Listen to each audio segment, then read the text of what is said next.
lake out of the north. Everybody deep freeze. Now the 0-2 to Coco Crisp. It's down low.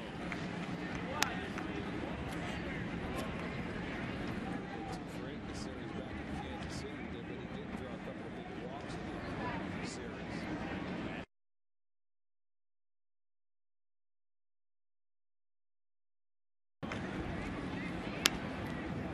So far, to this point, Coco has only had 15 at bats from the right side of the plate and only 2 hits. This is usually the side you would like to be hit from. But we did tell you he had a couple of triples in the series. Second base. Takes a 1-2 pitch and puts it into the left field corner. Coco had really good in that series down in Texas, which is a terrific hitter's park. He went just 1 for 9. Snaps an 0 for 6 slide with a leadoff double here tonight. You see a fastball up. After you got to get the ball down. You got ahead of him and made some very good pitches. Turns on him, and that'll be his 3rd double. His 3 doubles, 3 triples on him. Shortstop Mike Aviles goes around the bunt and pushes a foul. Yeah, you can see that they're trying to move the runner and play from in front. Try and get an early lead. Sidney Ponson. The Royals are doing it by pitching. They are 2nd best in the league in that department this year, trailing only Seattle. Seattle has 8 wins and a 301 team.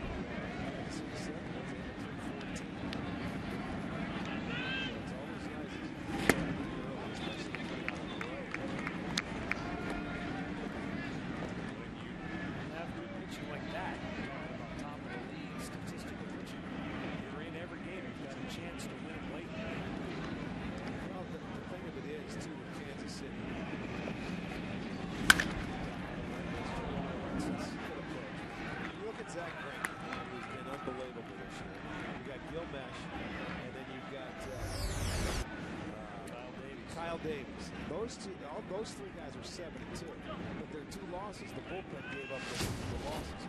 Kyle Farnsworth, I would think, because he's 0-3 this year. When you have those 3 on the mound, there's a pretty good chance. Goes the runner to third. Great stop by Martinez. Otherwise, the Royals would have grabbed the early lead right there. Pitch was down low. Count evens at 2-2. Coco Crisp has his 1st steal of the year. They threw him out in Kansas City, but a terrible throw right there by Victor, not even close. Much easier for a base steal if you're a left-handed pitcher to steal 3rd base than it is 2nd. He just got a read on laughing. Now Aviles trying to get him home from 3rd, swings and misses. Down here in the inning. Batting 3rd for Kansas City. There's a pitch down. Well, you know, he has 2 strikes, but you see, there it is, down in the zone. There's that sinker. He swings over the top of it.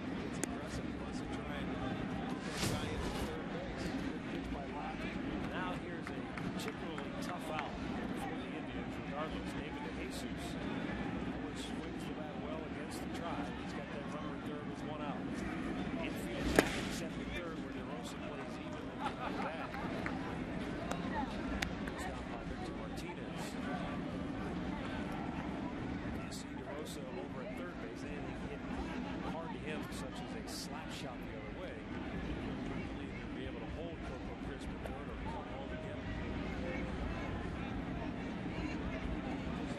Anything else, the Indians will trade out for a run.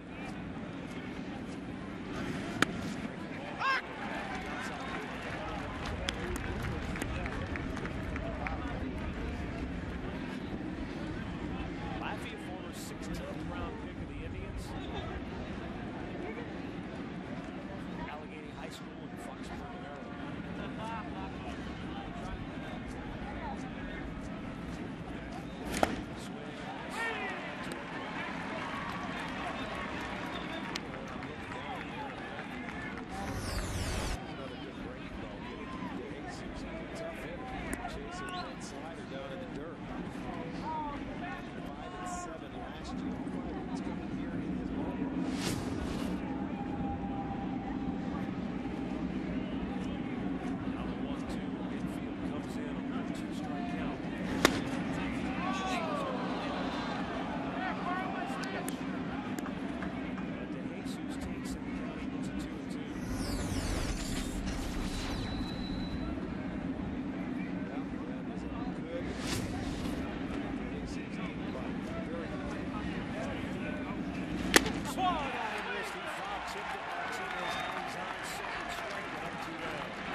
batting fourth for Kansas City. That looked like a carbon copy of that time. Well, that might have been a carbon copy. This one might have been the same pitch, but I'll tell you what, when you get 2 strikes and you take one of them, you figure the next one's going to be there. So Laffey just sits the same spot. He's got a chance to get out of this inning. Infield now goes back to normal depth for Billy Butler. Wednesday batting .211.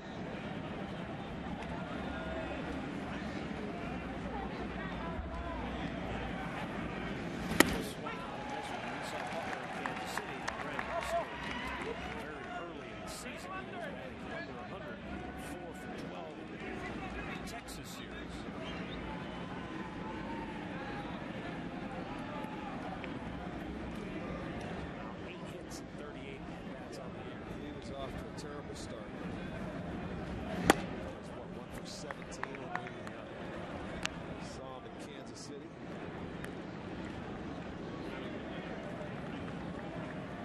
Well, this guy's a pretty good hitter, and he will come around. He's playing a lot more first base than we thought he would because Jenkins is the DH. But he did not hurt himself defensively in that series. You know, he made some decent plays. He made every play he had to make. That's all you can ask for, guys. The same thing with the Indians tried Garco at first base. He surprised a lot of people. Trey Hillman would like to see Butler come up with a big 2-out hit. Laffey's got him down in the count 1 and 2 with a runner at third base.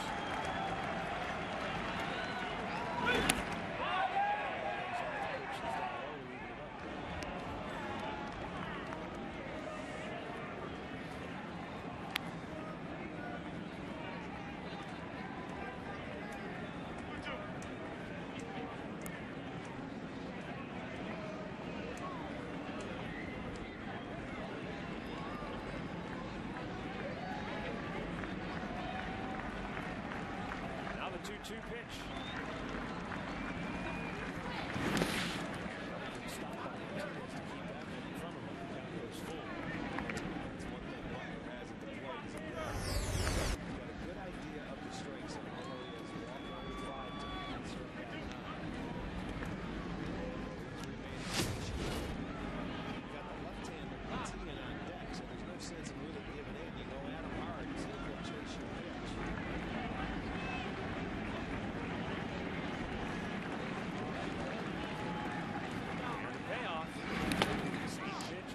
Stop by Martinez.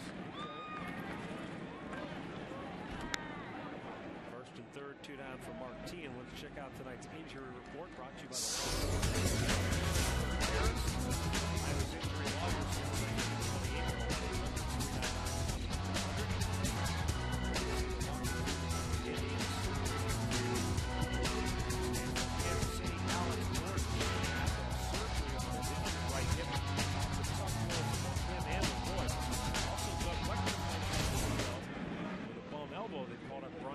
To take his spot on the roster, and now Martinez, who's the batter now, he's going to be the everyday third baseman while Alex Gordon is on the bench. Well, it's going to make his first start.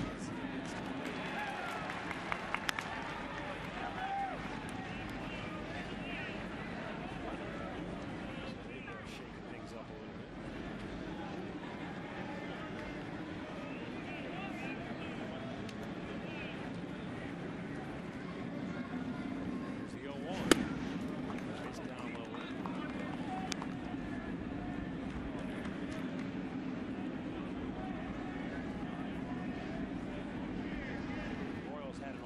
Yesterday.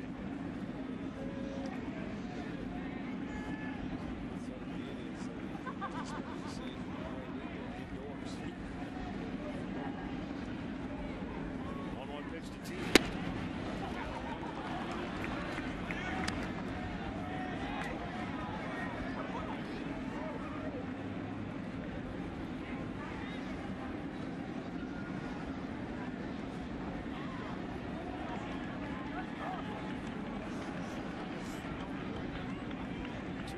A strike for Martinez. He's off to a good start for the Royals, batting over 300.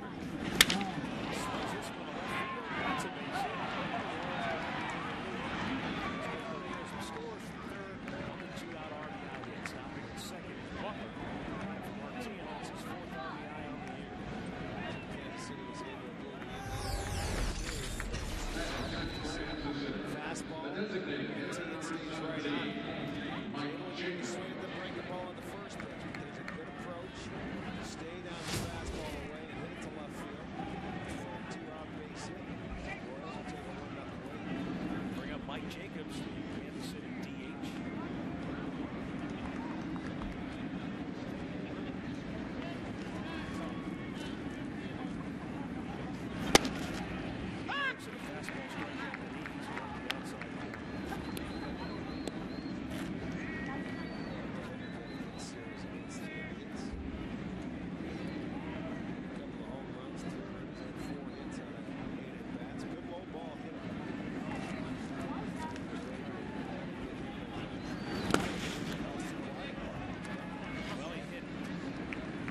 home runs.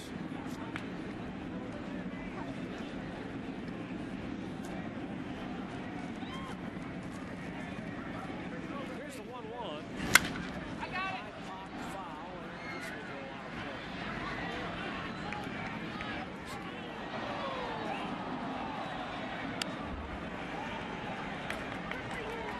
Mike Jacobs, Chula Vista, California. Originally a 38th round pick of the New York Mets in 1999. By the time he made it to Double-A, he made the conversion from catcher to first baseman. He was a big catching prospect at 6'3". Took the sting out of his bat, had him reaching for it, pops it to the shallow left, and then Francisco makes the catch. Now time for one of the American League's RBI leaders to take his hat and go back.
Take their first crack at Sidney Garcia.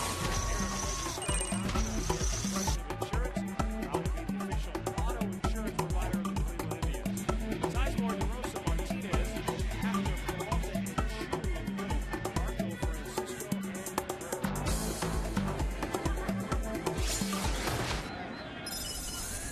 Sidney Ponzo's first pitch tonight is low, ball one. Ponzone has had a miserable time pitching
Intriguing start number 3, as I mentioned, it would be his first start on the road this year in the gray unis.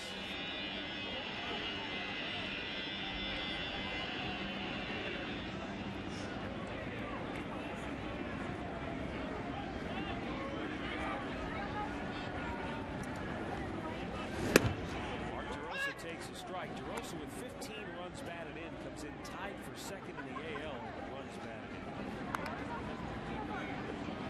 Did not have a ribby in his first 5 games. All 15 come over the last 9.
Kansas City's defense, they are rated number 1.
That's a leave off. I mean, he was sitting in, and then he can't even reach it going away. That had to be at least 3 feet where he missed his location. To me, it was looked like they wanted to brush throw it back a little bit, and then maybe go outside with the breaking ball. But after they missed, the Indians will tie it up. Second and third now. Infield plays back. Still only 1 out. And a 1-2 count on Peralta. Lays off that pitch low away. The count goes to even now. 2-2. He missed his whole purpose pitch. Go up and in with that one. It's a pass ball. So it's ball. The ruling is now a pass ball. Allowing Grady Sizemore to score.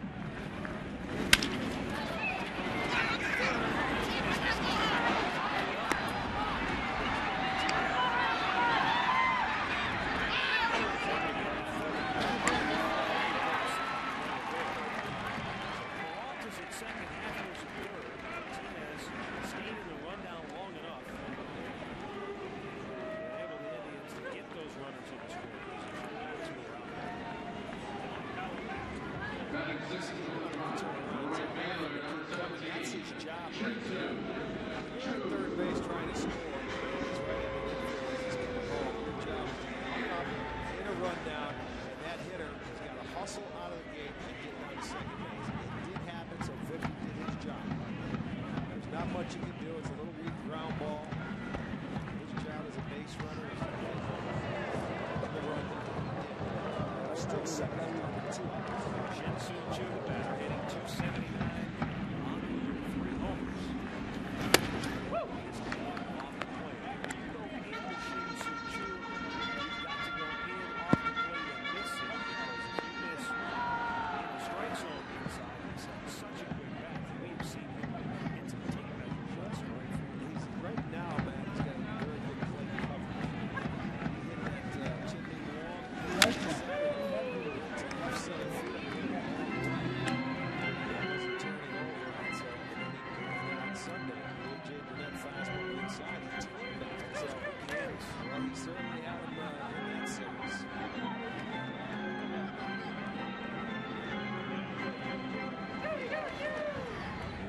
After the runner at third now, Peralta at second, 2 down.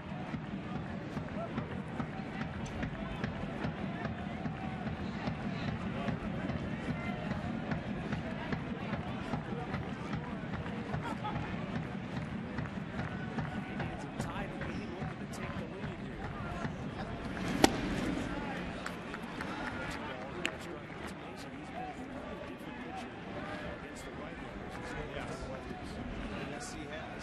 Well, you know, he walked Grady to lead it off and then threw 3 perfect pitches. Victor hits the first pitch for a base hit, walked half.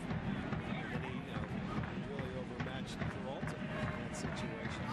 Got ahead 0-2, came back to even the count, but got out front. Well, he gave the Indians their run with that. I said it was a wild pitch. They said it was ball. Down low, 3 balls and a strike. True blocks Ryan Garco, right-handed hitter. He won't give in. He's going to go try and make his perfect pitch. If he walks him, so be it. Come on, send me up another right.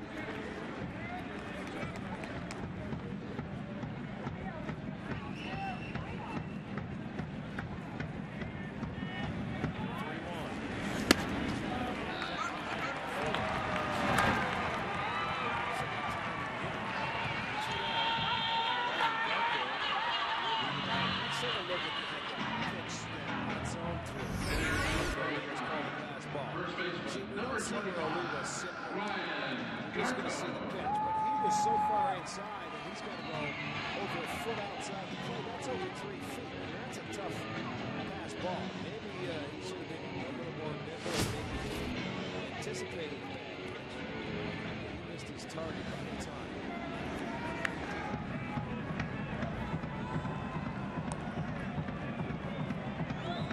Ryan Garco steps in, bases loaded, 2 down in the first, tied at 1.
Is brought to you in part by Continental Airlines, official airline of the Cleveland Indians. Continental Airlines, work hard, fly right. By McCafe Coffees at McDonald's, all made to order with fresh ground espresso beans. And by All Care Dental and Dentures, we make seeing the dentist easy.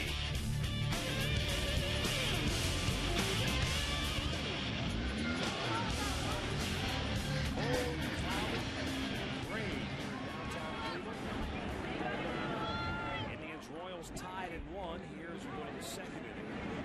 Bottom third of the KC line. Two up here. Alberto Kayas. His left hand is explosive.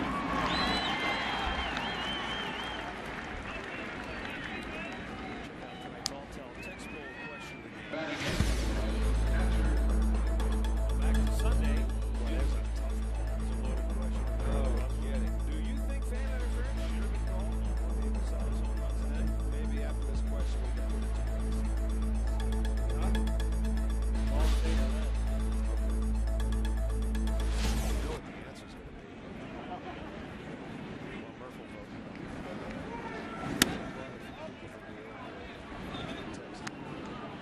Miguel Olivo, Royals catcher, batting $167.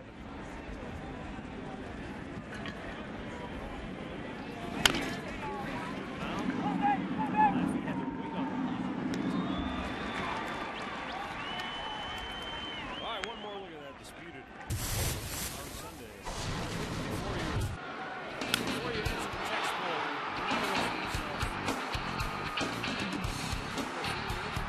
Now you have to understand that if he goes into the seats, if he felt throw was into the fan, there's no interference. But if he felt the fan reaching over and interfered with him, that is umpires think that was the case. They ruled accordingly. You would have to look at the videotape.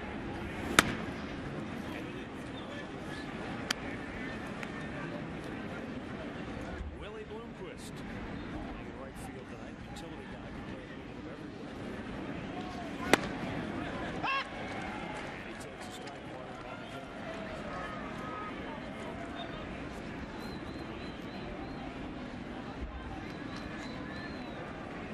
With the injury to Alex Gordon, it takes Tian out of the outfield, puts him third.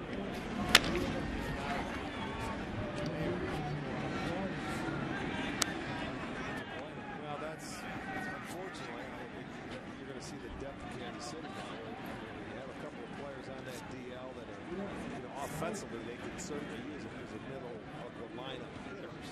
Their pitching has been fine. Now you're going to see your depth. Unfortunately, a lot of teams don't have that. You lose a couple of frontline players. They're minus Jose Guillen. Right. And Alex Gordon. That's the right-handed pop. Gordon, a good left-handed hitter. Gap guy. There's a little pop in the back. Outlaw single in right field for Willie Bloomquist. Now hitting for the Royals. Jose Guillen eligible to come off the disabled list on the 25th of April. The Royals will be gone by then. Top of the order now, Coco Crisp with a runner at first and 2 down. He doubled to left his first time up. Laffey had him down on the count. Coco was able to get a 1-2 pitch and bang it into the left field corner.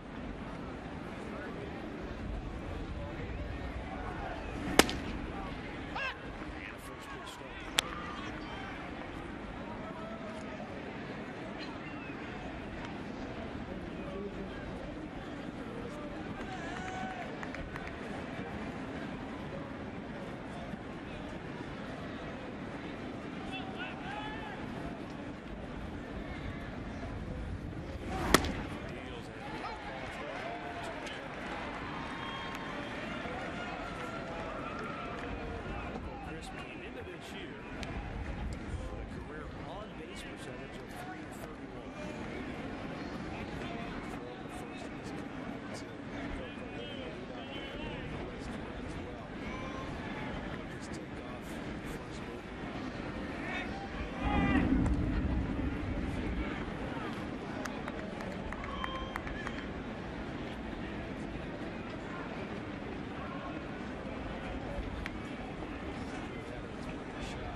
Francisco looks the ball, now swings and misses. Even the count of 1-1.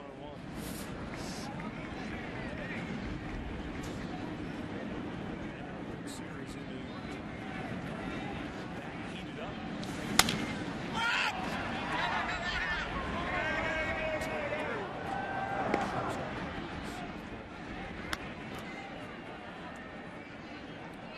Well, it's a go-go time at Alvin's Jewelers. Now through Mother's Day at Alvin's. Buy one piece of jewelry and get the second piece free.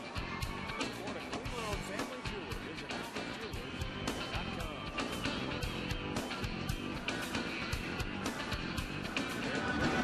Cabrera here. That wind really whipping. Now some rain starting to fall here at Progressive Field as well. Strong wind blowing left field, foul pole to right field foul pole. Some raindrops falling here in downtown Cleveland. It's been off and on raining throughout the day. 1 minute you have the sun out, then clouds, followed by rain. And then the process has just continued to repeat itself all day long.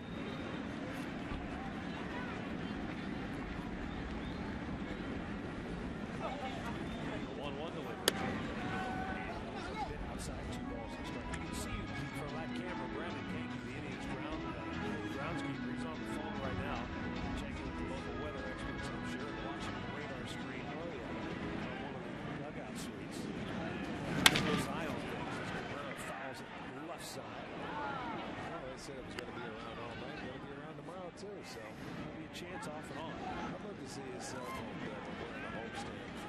Like last time, it was a short 3 days. At least tonight and tomorrow, but they say the rest of the week looks okay. Swung on and missed. Ponson gets his second strikeout. 2 down here at the end. Now stepping in for the drive. Well, on every Wednesday home game, full house is local charities. Or raise funds for Cleveland. Tickets are $1.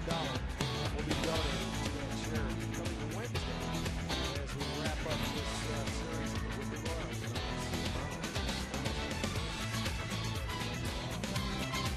It'll be the American Red Cross of Greater Cleveland. Will be the charity, so that'll be tomorrow night. We'll wrap this series up on Thursday with a 12 o'clock start here at Progressive Field. Yeah, I forgot. Mondays are off. That's when the weather's really going to start to turn. Thursday going to be sunny in the 60s, Friday in the 70s, Saturday supposed to be mid-70s, gorgeous. Love it. It's not gorgeous. This would be the opposite of gorgeous right here. Rain misting onto the field, stiff breeze. Let's see pitches outside. It's strange because you can see the sun on the other side of these raindrops. It's just in that kind of a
extended out on an extra seat. There's plenty of room here down here tonight. Look at that. Boy, great. Right at home. It's like watching it on TV.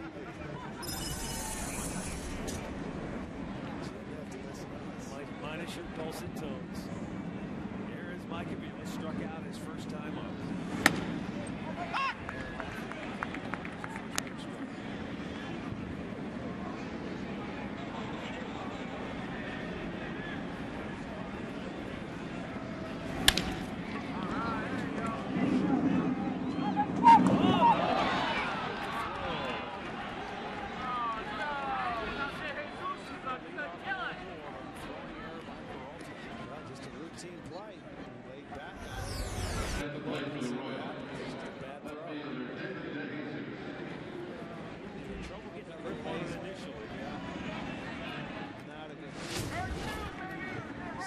For the Indians this year, but you know the one thing you don't like, it's a leadoff man.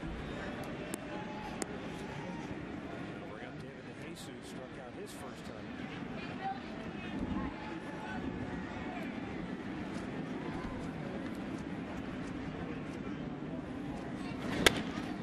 Looked to bunt, took the pitch high for ball one.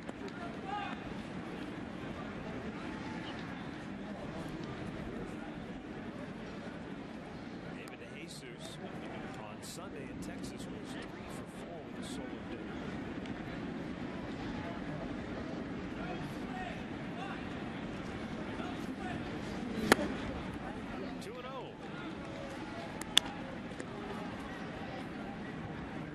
You know, that stopped.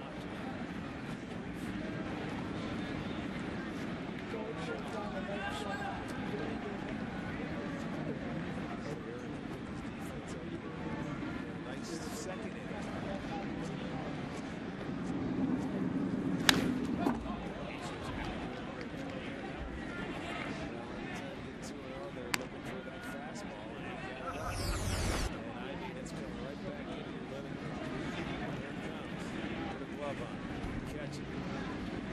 Doesn't get any closer than that, does it? Great deal.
Nor will he get a good jump, so this is a perfect situation. He wanted to slide her away and he struck it off the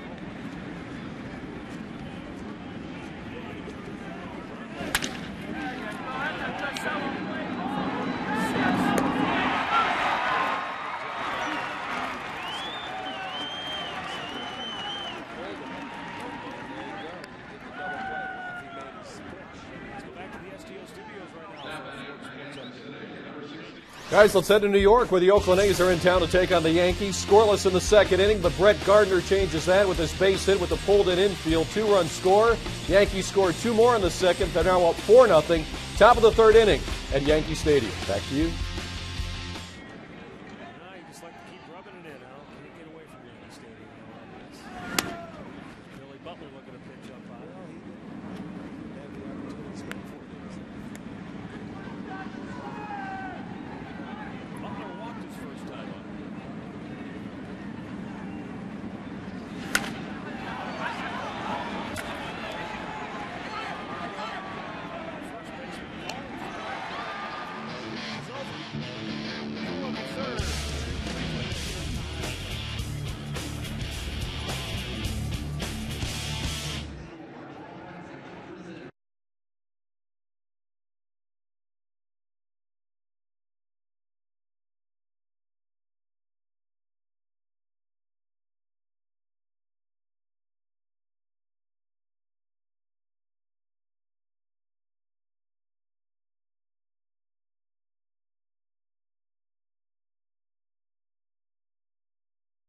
bundled up, covered up, whatever it takes to brave the elements here tonight. Bottom of the third, tied at 1. Martinez leading it on.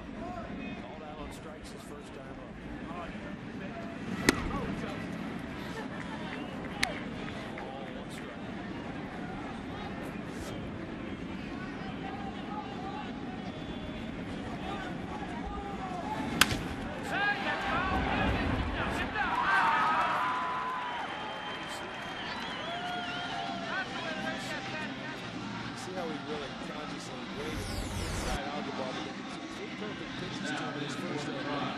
This ball had a little bit of a plate that you can see he's going to right field all the way. Great swing off that stiff front leg, just takes it the other way and gets a base hit. He was looking for the same pitch he got that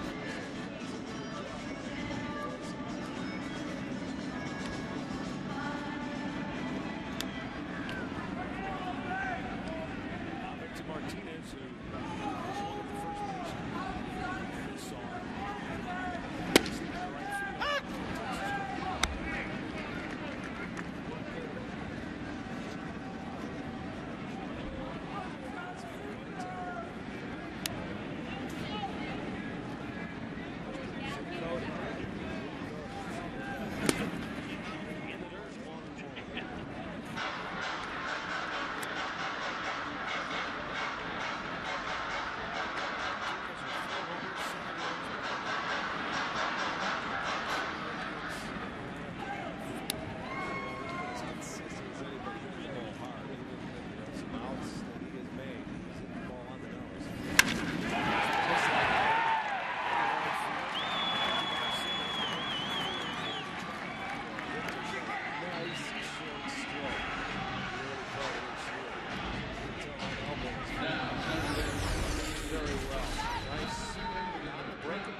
After going the other way.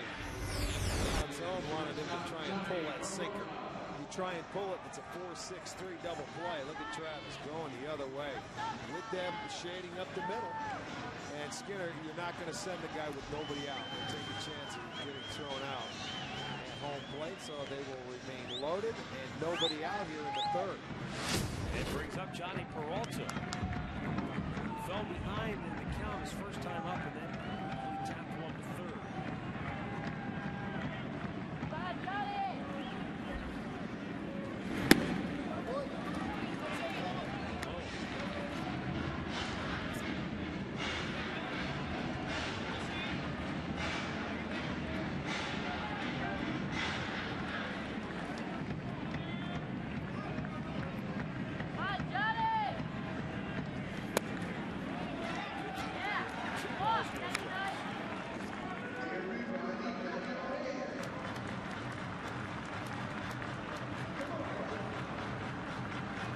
Was at the plate when the pass ball occurred. It looked more like a wild pitch to us.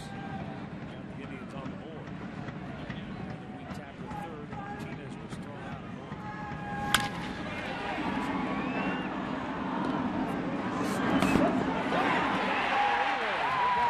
Indians take the lead.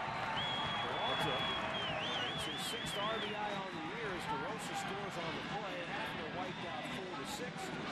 Martinez over the third.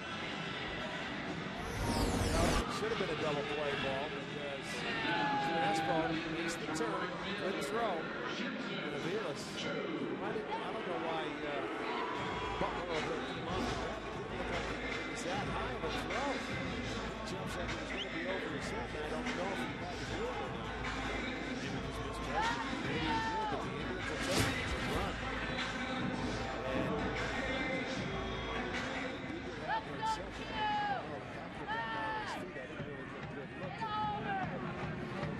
So first and third with one out. Shin-Soo Choo, the batter, walked his first time up. You know, I wonder sometimes for the first baseman, on a double play ball that's coming to him on the relay, if the ball might not get caught up in the out-of-town scoreboard. I wonder if he maybe have a tough time picking it up sometimes.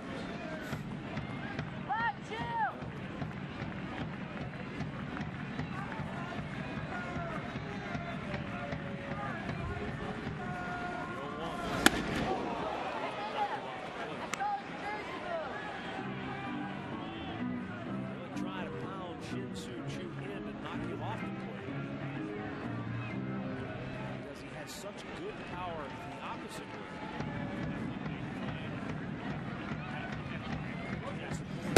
Now low, 2 balls and a strike.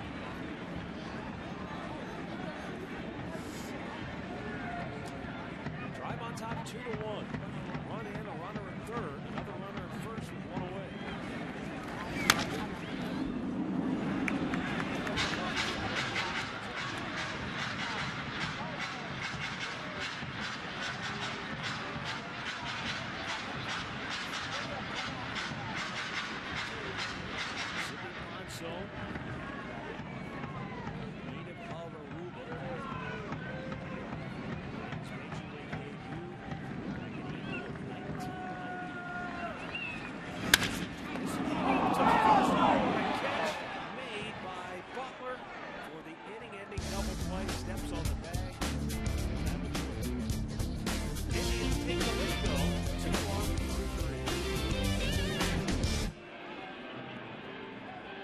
It's our 105th anniversary sale at Spitzer Chevy, where you can get a loaded 2008 Impala.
Martinez, Mike Jacobs, Alberto Callaspo for KC here in the fourth against Aaron Laffey.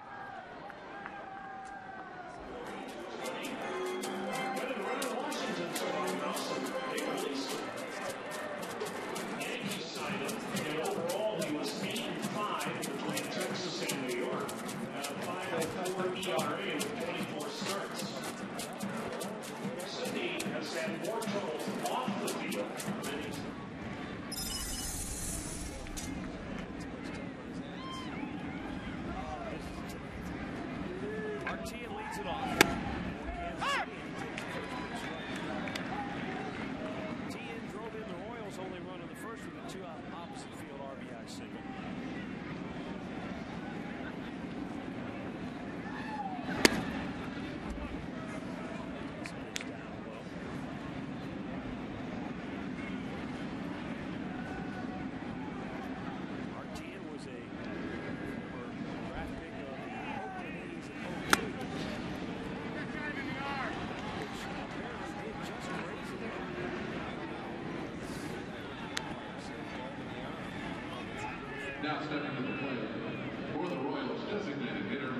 Jacob. First base. High break. Slips out of his hand, I believe, and it just must have caught a little bit of the uniform. If you got to get hit, that's the way to do it. First batter that Laffy has seen this year. See the bridge by Martinez. I said big team. That's a race. Who's throws? Steps in. Fly out to left field his first time up.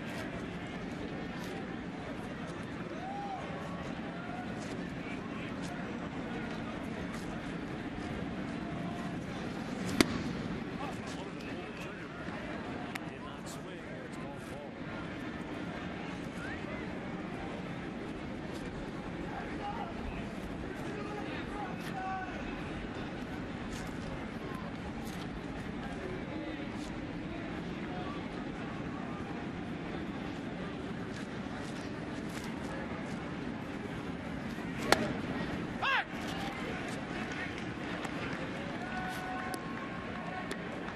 Jacobs back in 05 when he was still with the Mets as their minor league player of the year. Won the Eastern League MVP.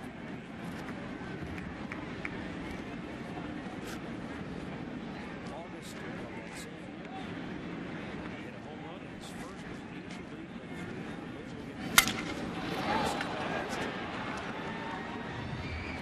singles in the center field, but it's Royals at first and second with nobody out.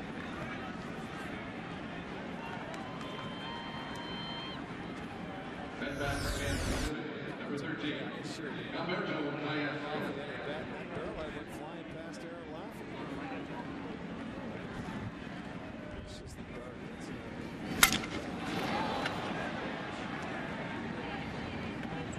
It is firewood. Alberto Callaspo bounced out to third his first time up. In on the grass at third is Mark DeRosa. Here comes Gardner. Looking for the ball. Then under the deep ball. 1 and 2.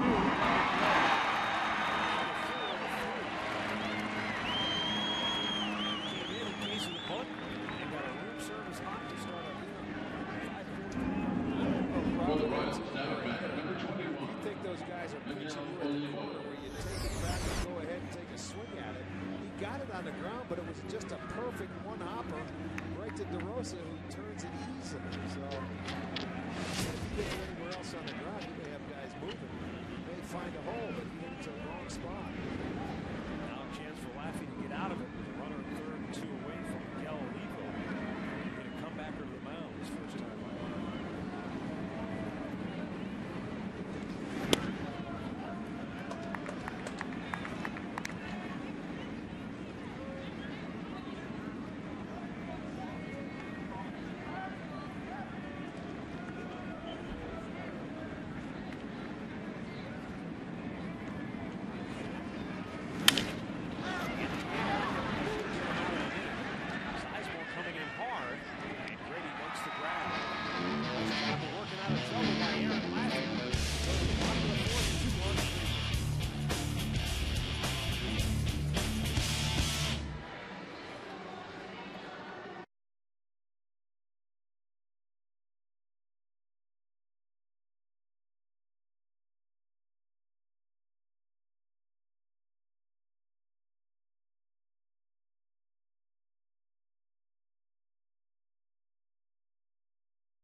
to the wall. Yes, he did. And David DeJesus made the grab.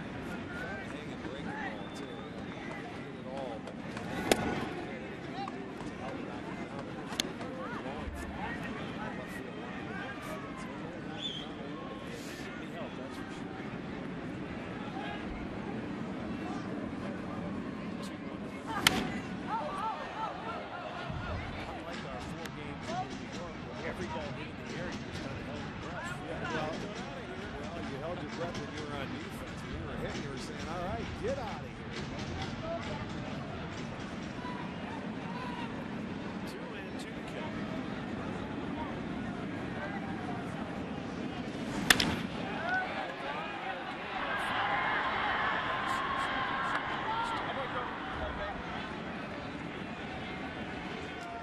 I'm going to call you great field trip for your students.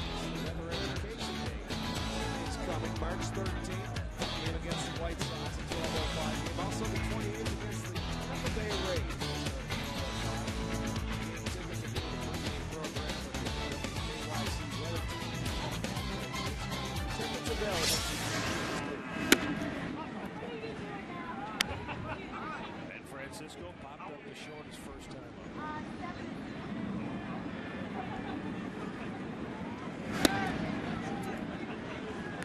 2-0 count.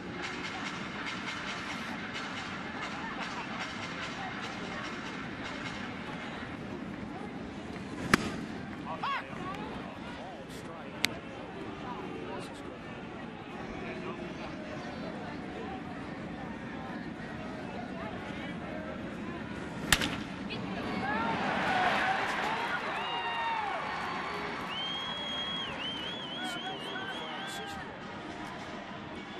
Sends his dribble Cabrera to the plate. Time now for our Subway Fresh Finish. Luis Valbuena. The Indians from the Seattle Mariners as part of the Franklin Gutierrez trade of season. And off to a great start, batting .333 in AAA Columbus. Subway, fresh face of the game. Play hard, eat fresh. Now is Dribble Cabrera. Also once.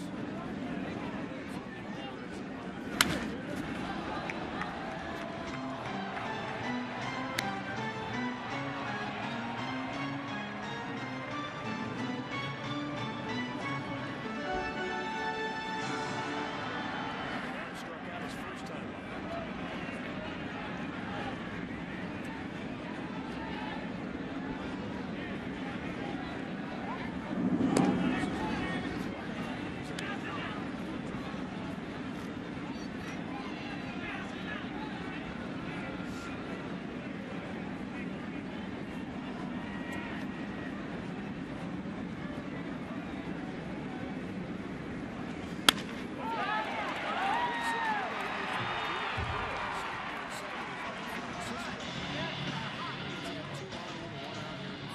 Good approach there by as Dribble. First time up and pulled off a strikeout. This time up and elevate. Makes it a little bit easier for him to go to left field. It's more inside, but a nice stroke. Indians now with 6 hits, all singles.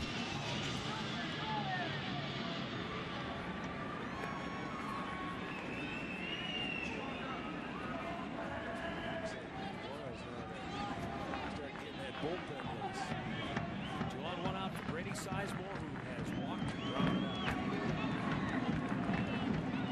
Sleeping Ponson, he had 1, 2, 3 innings back in the second, and that was it. Away from ball 1. 67 pitches on the night for Ponson, 36 strikes. First time through the lineup, the Indians were just 1 for 5. Yeah, they had their walks. Second time through 5 for 9. So they made the adjustment. They started going the other way. They're not pulling off on the baseball, so they've done a nice job of making the adjustment. 1-0 pitch hit deep right field. Woodquist looks up. It's gone. Grady Sizemore with a 3-run homer. And the Indians now lead 5-1. Sizemore sucked up the hurry, and he got out of here with a look of an eye. just like that, Soul is giving up the big inning. He had been able to snap the big inning in the first and in the third, and here in the fourth, Grady Sizemore gets it. Well, let's check it out. This will be our first home run replay. I mean, this is amazing. He stayed down and in and put a good swing on it. Absolutely fresh.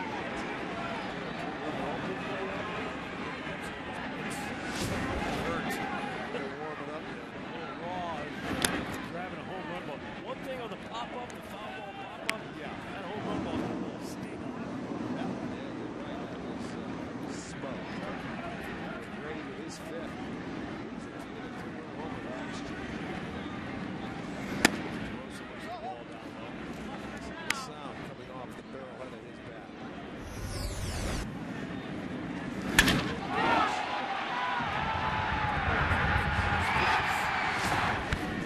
Take about 1.2 seconds.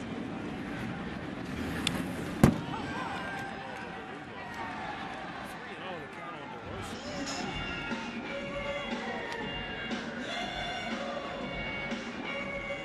Warm up in earnest now.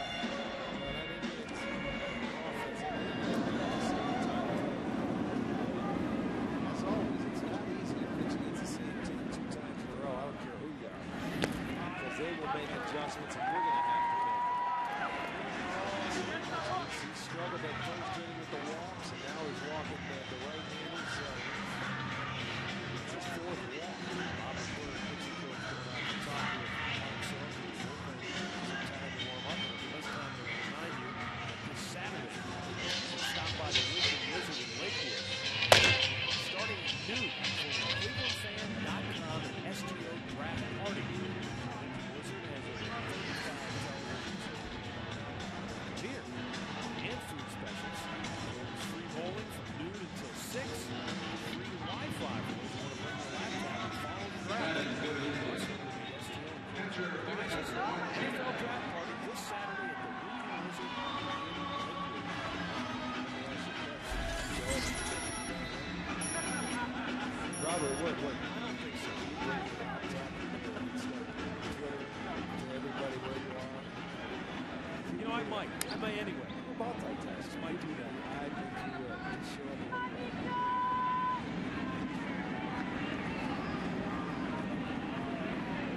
Martinez with a couple of bases.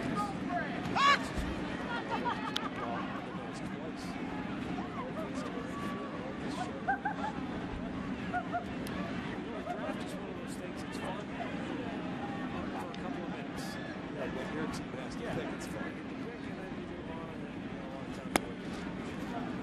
The first round's neat because you know pretty much all those guys are going to watch college football. After that, it's the numbers. Yeah. I love Mel Kiper Jr., but after a while, you can only take so much. You know, that guy knows. He knows something about the third string tackle. Well, I don't think he comes out. He's like a groundhog once a year to see if he can see the sun. He's locked in there looking at tapes. He truly loves what he does. Well, I mean, I'm sure that he does a great job. Victor Martinez. Keep this rally rolling here in the fourth.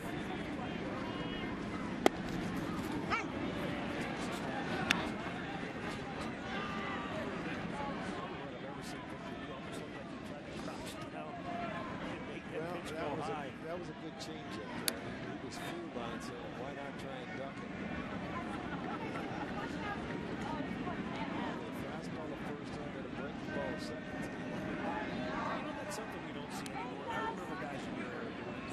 Get those guys who can go into that really small crouch. You get the 2 strikes or you get the count in your favor, you're going to take a pitch and you know, sometimes the umpire, you can get a call from it.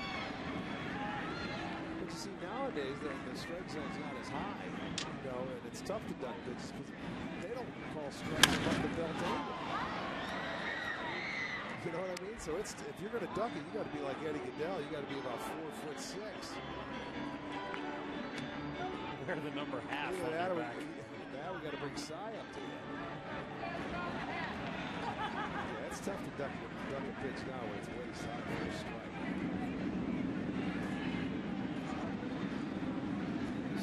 Ponson, 78th pitch of the night right here.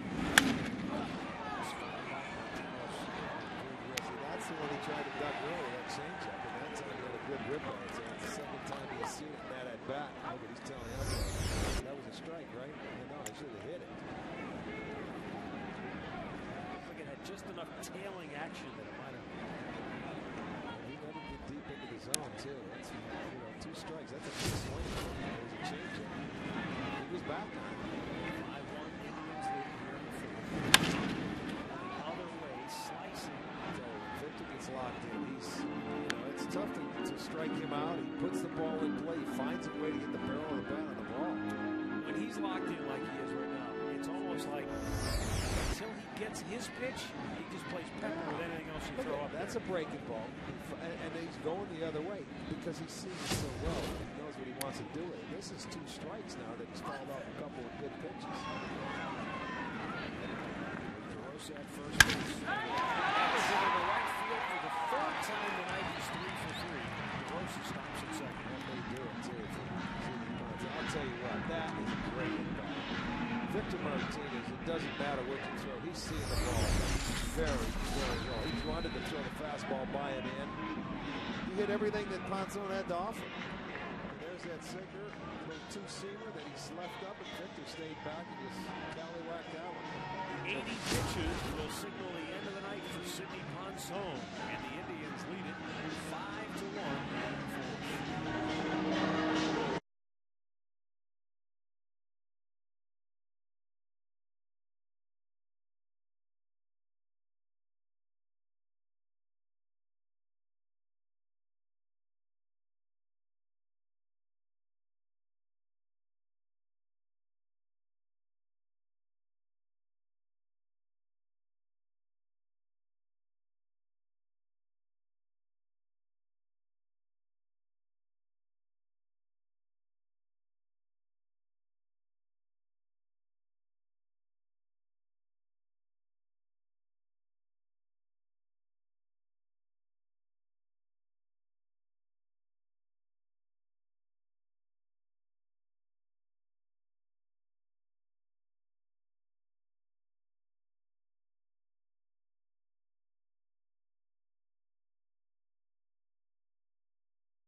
Indians on top. They've got 2 aboard, 1 out, bottom of the 4th. New pitcher coming on before we get to that. Let me get to you this. I'd like to remind you that ticket plans are available. 6 packs to choose from. It's a fun day. 6 packs will also receive a ticket to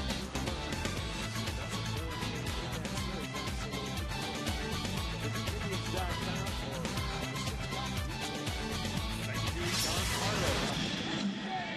Why don't you tell us about Robinson Tejeda now? Certainly will. Tejeda coming in for the 4th time.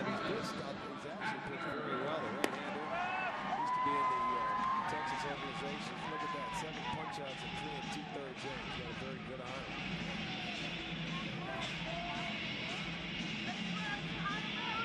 Coming on here, he'll face Travis Hafner with 2 aboard, 1 out. Hafner has walked and singled tonight.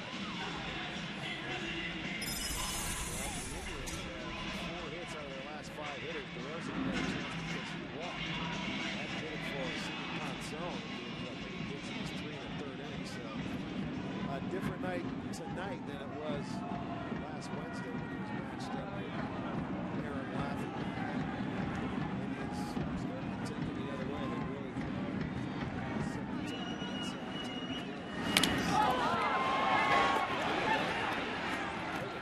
looks like Olivo has no clue what Yellow is. Look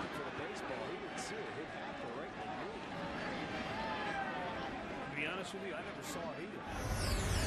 Watch out. He loses it. I mean, he just holds on right off the back. Number 2, Johnny Carlton. Yeah, it took off. It was like a pinball. He came back and it hit something. First pitch coming out of the pen, certainly not.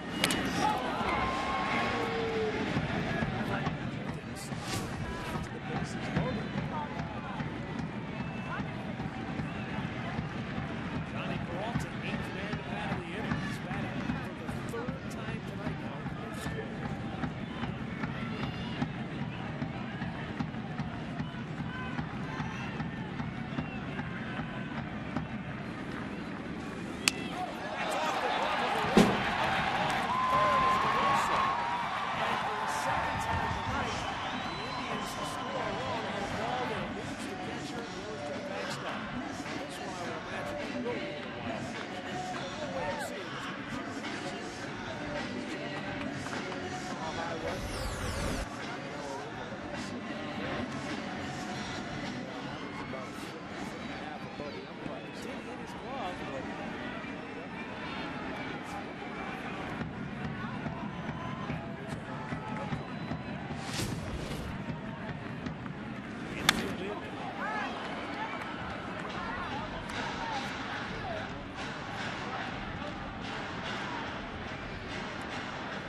Tejeda.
Has walked and hit a line drive to first.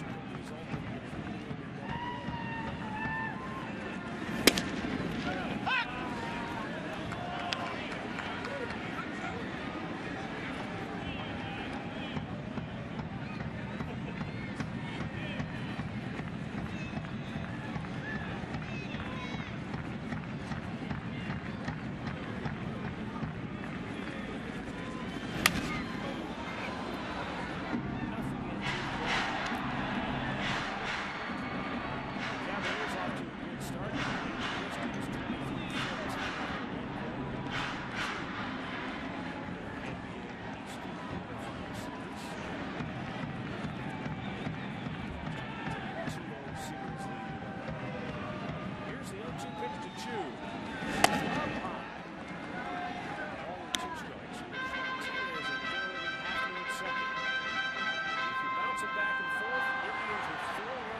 insurance, and maintenance.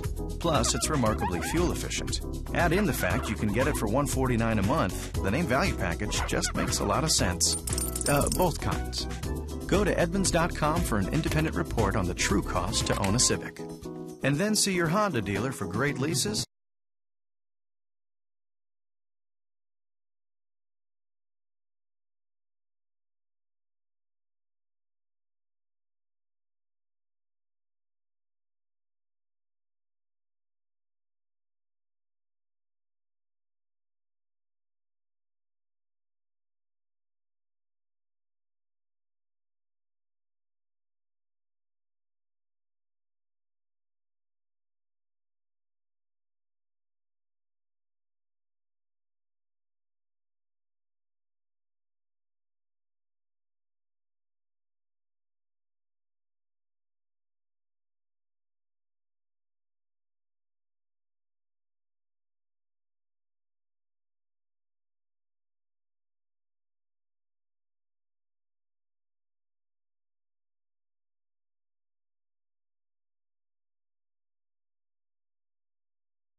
By Subway, play hard, eat fresh.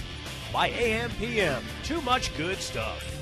And by Altel Wireless, choose who you call for free with My Circle, any number, any network.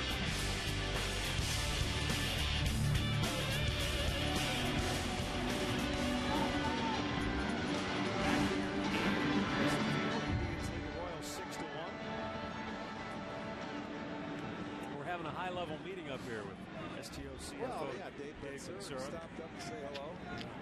Nice to see you, Dave. See you later, bro.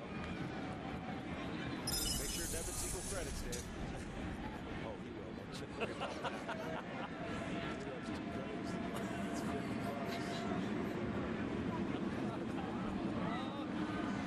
There's Willie Bloomquist leading off, and he takes the ball up high. Bloomquist had a base hit his first time up. I know he couldn't hear that, so no proof that he said it.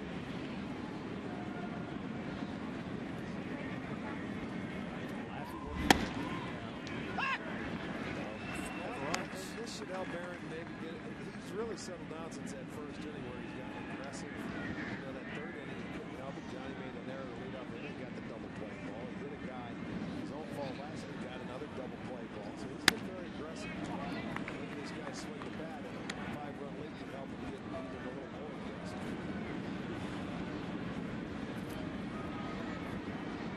He's fairly efficient to this point in the ball game.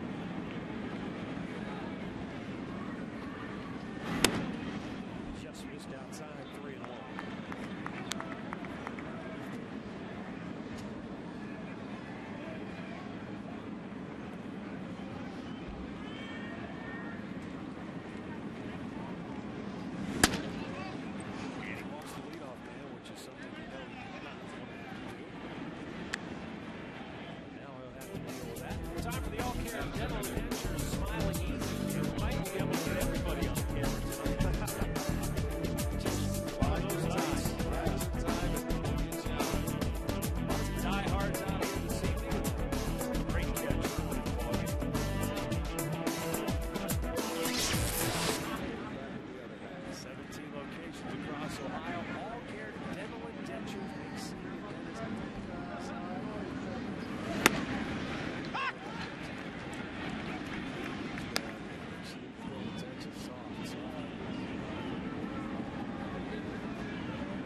Double play. That's that sinker working. There it was. Downward action on the ground just with the doctor order. David, come on, you're killing us. Beautiful. He's doing his job tonight. Goes out there and he's right. You want to see the ground ball. May not be as good as the race as far as that kind of ball. But that's what you want to see from give up base hits, it's on the ground. It's upstairs, you're in trouble.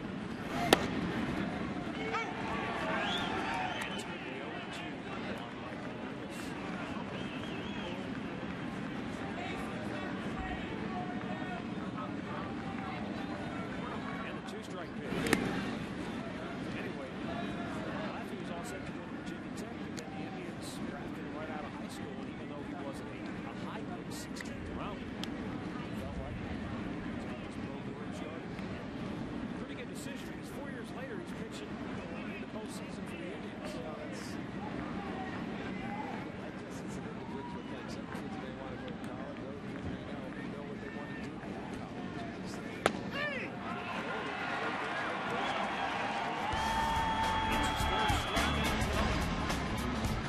To the bottom of the fifth.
Either that or you're having a hot flash. Huh? That's the way to take in the ball game tonight. A little blanket action, roasty toasty. Ryan Garko leads off the home half of the fifth inning, led off the bottom of the fourth and flied out the left, and then the Indians put up a 4 spot after that.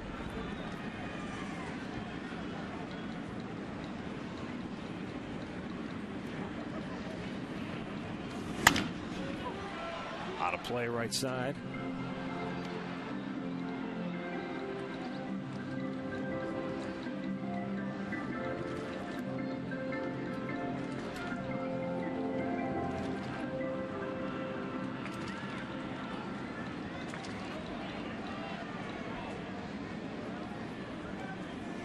Breaking ball up and in, almost got him.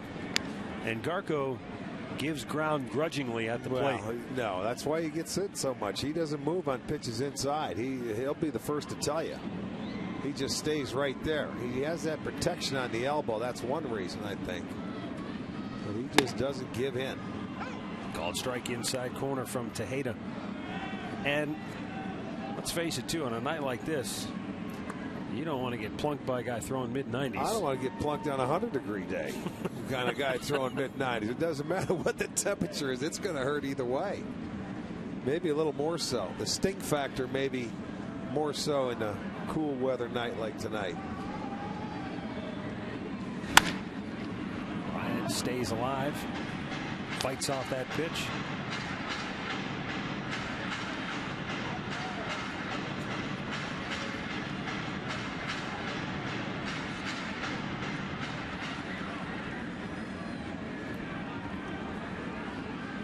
Ryan nearly hit a grand slam in the first inning, but hit it to the base of the wall in left field. Flied out to the just in front of the warning track in left center last time up. And again, it's back out of play.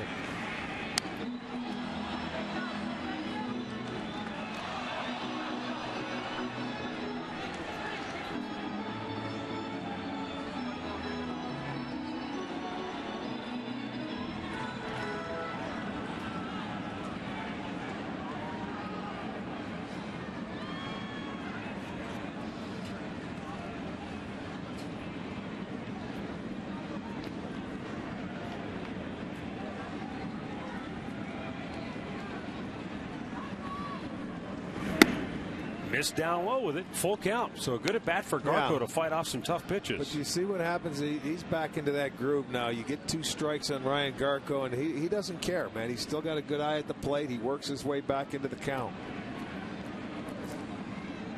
Now another full count.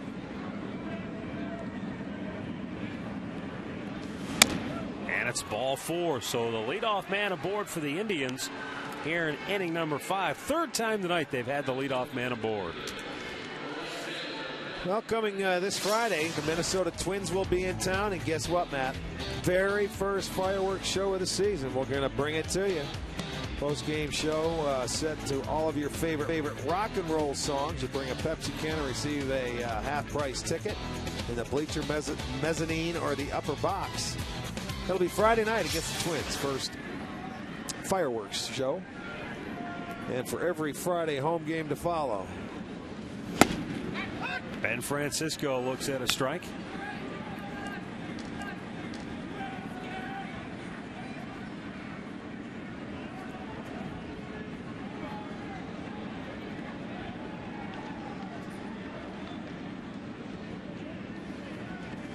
And the 0-1 as a check swing. Did he go? He did not. First base umpire Marvin Hudson pulls down the ski mask and said no, he didn't go. That looked like Franz Klammer, not Marvin Hudson.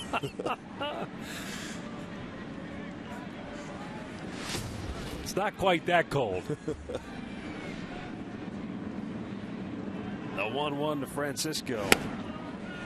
Too low.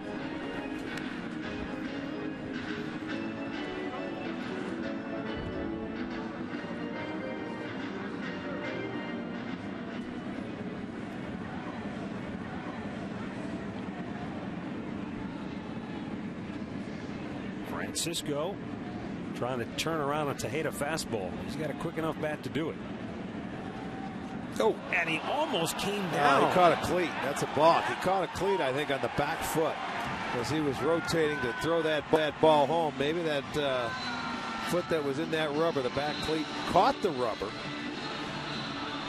Well, you just hope nobody got hurt there. He didn't hurt himself.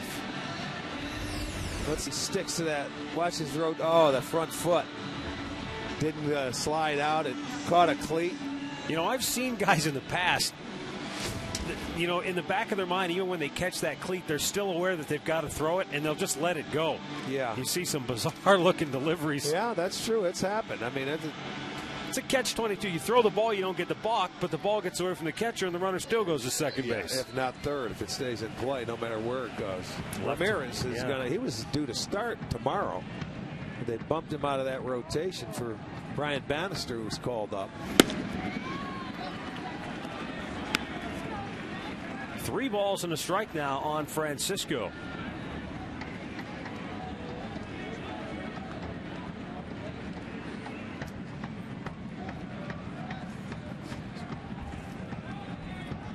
And the 3-1 pitch is swung on and missed, full count. Well, he got that good heater, but it looked like Tejeda put it in a good spot down and away.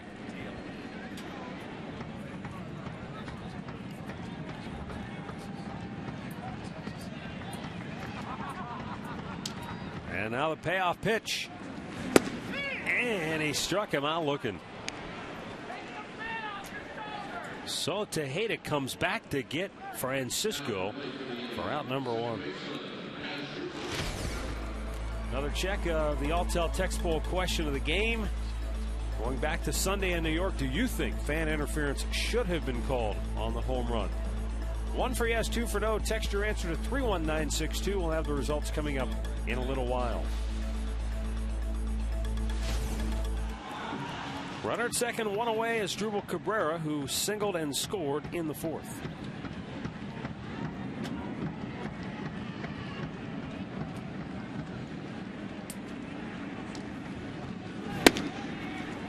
And the pitch down low for ball 1.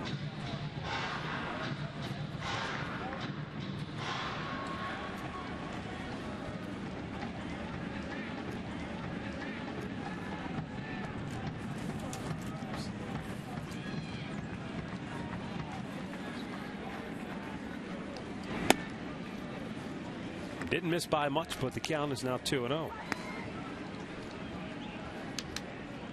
I think one of the reasons why they decided to go with Bannister and start him tomorrow is he's had good career success against the Indians. 3-1, ERA under 2.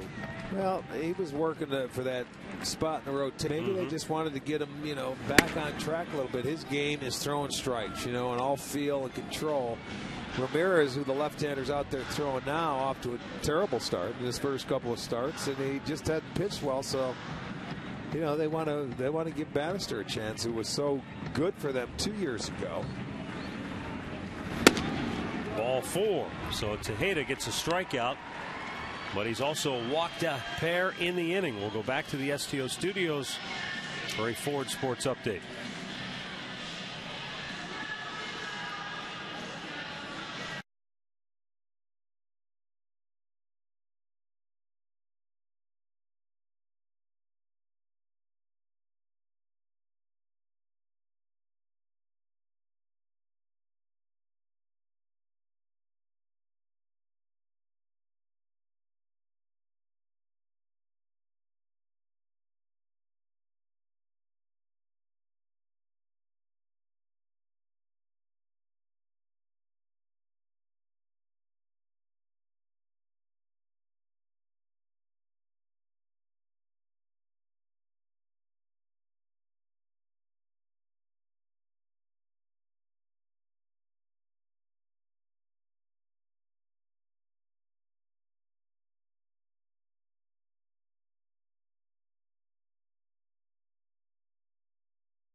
Six-1, Tribe on top. They've got 2 aboard with 1 out.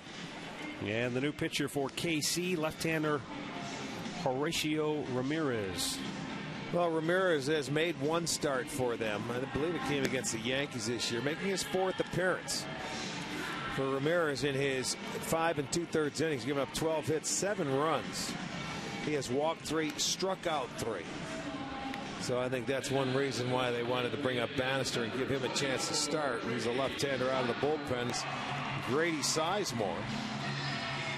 Tejeda didn't have it tonight. You know, he did strike out too, but he hit the first hitter. It was either walks or strikeouts.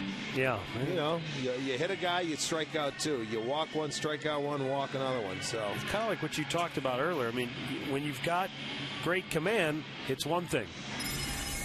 You know, when you throw that hard, but when you don't. Well, he's an uncomfortable guy to face because sometimes you never know where it's going. But when he's on, he could be lights out. Horacio Ramirez, and the first pitch is on the outside corner, a called strike.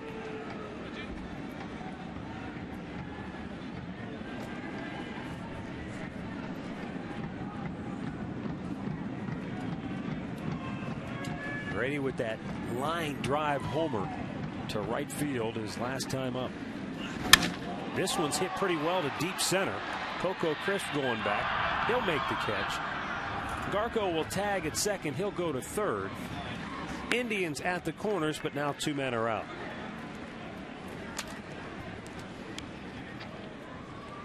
And with 2 down, the right-handed hitting Mark DeRosa to the plate.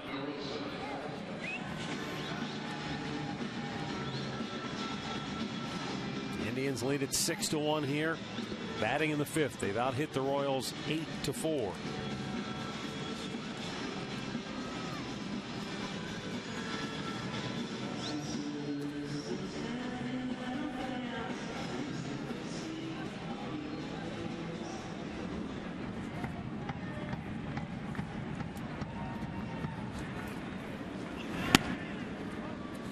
Down 2-0, 1 ball, no strikes.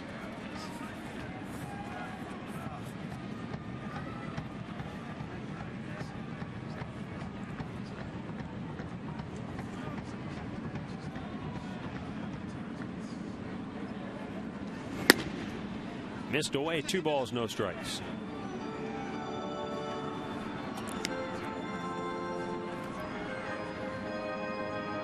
Ramirez, a 5th-round pick of the Atlanta Braves back in 1997. Made his major league debut back in 03. And went 12-4 that year with an ERA of 4. This ball hit in the air to center. Coco Crisp runs it down. And the inning is over. Tribe threatens, but they do not score. Through 5, 6-1 Cleveland.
Entertaining the Avon Lake Ruffians tonight. David on the extreme right. That's right. He's the shortest one of the bunch.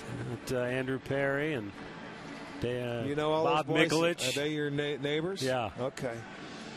So that's the neighborhood. As long as they haven't done anything wrong, yeah, they're my neighbors. Well, they haven't yet anyway. Aaron Laffey's been pretty good tonight. Well, you know what I like about Aaron Laffey? He's pitched 5 innings, got 9 ground ball outs. He has struck out 3. So there's 12 of your 15 outs right there. I like that a lot. That's when Aaron is at his best. He's had 3 straight innings with a double play ball.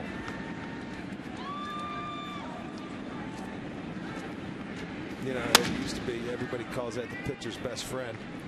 I was down there one day talking to Kenny Rowe, who's been in the minor leagues as a pitching instructor for many times. He says that's not the pitcher's best friend. Triple play is. And we did see one of those last year. Yes, we did. An unassisted triple play turned in by Asdrubal Cabrera. And you know, when you think about it, he's right. The triple play is the best play you could get. I'm trying to remember. We've already had one this year. Pittsburgh had one. That's right. It was the Pirates. Against Cincinnati, I believe. Fouled back into the seats by David DeJesus, who is 0 for 2.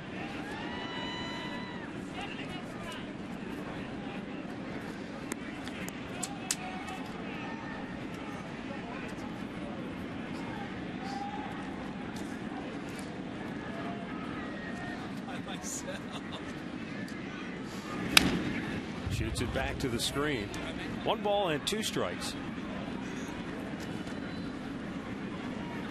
Martinez is going to go out for a brief chat. Where did he catch this one? Usually when they do that, they need a little time. Something happens. There's a foul tip right above elbow. The elbow. Look at him. That hurts. So the you see, you got to jog out there. Boy, you have to be tough to be a catcher. And Victor, as he runs out there and the umpire gives him time, very small fraternity when you're behind the hitter and you wear that equipment. Boy, they know what it feels like. Well, that was like Saturday in New York when Ed Hickox took that foul. Split his mask. Busted his mask. But did you see how fast Molina turned around to grab him? Yes, I did. Nice play by Asdrubal Cabrera from the grass. Throws him out, 1 away. Well, if you just joined us or you've been bouncing back and forth, here's what has happened. Martinez gave the Royals the early lead on a 2-out RBI single. Indians come right back, though. Johnny Peralta is going to be safe at first, and the Indians would take a 2-1 lead, and then Grady Sizemore adds on with a 3-run jack in the 4th inning, and the Indians now lead it 6-1. Billy Butler has walked and fouled out.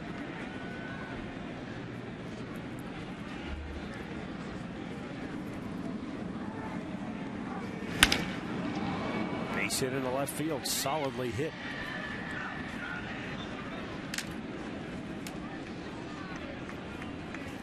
Now stepping into the number 24, Martinez. Join Jim Donovan along with Doug Deacon, Tony Grossi, and Andre Knott Thursday night at 6:30.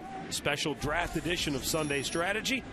George Kokinis and Eric Mangini have been busy stockpiling the draft picks and reworking the roster, getting ready for the big day on Saturday. Jim Donovan and the guys will have their insights Thursday night at 6:30 only on STO and STO HD.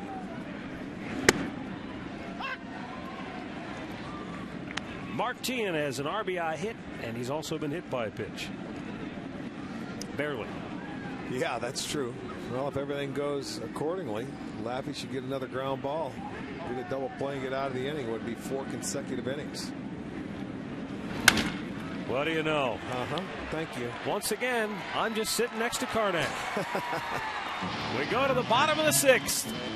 6-1 Cleveland.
Half of inning number 6 here at Progressive Field.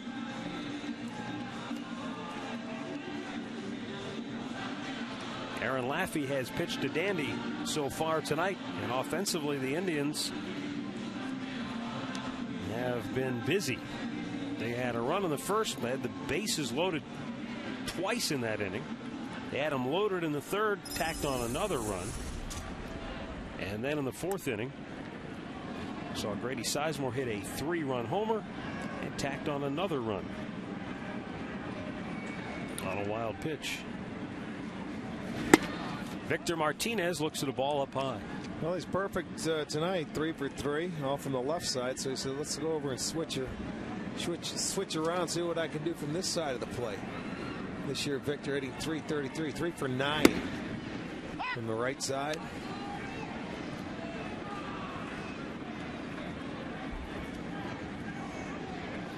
He had 3 hits tonight, and I don't want to say they were carbon copies, but they were all very similar. Yeah, very loud line drives. First one was on the first pitch fastball, another one was on a breaking ball. The next one, he fouled off a couple of tough pitches that Sidney Ponson threw him before he got his 3rd consecutive hit. And that did it. In the air, right field. On the move is Bloomquist, and he'll run it down just in front of the warning track, 1 away.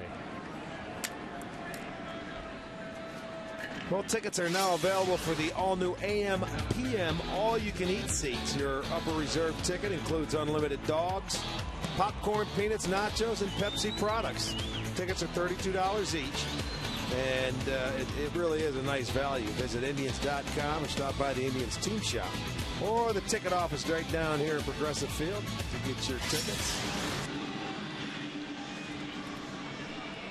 Here is Prock, who has walked. He's singled. He's been hit by a pitch.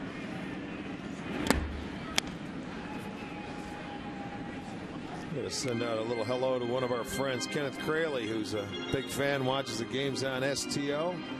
Kenneth, we hope you're watching this one. It's a good one so far.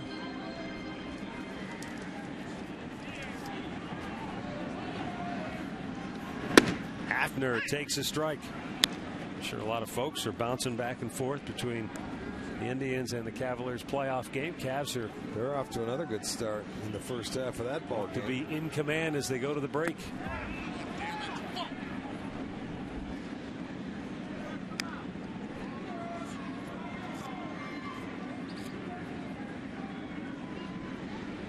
Here it's 6-1 in favor of the Tribe. Base is empty and 1 out.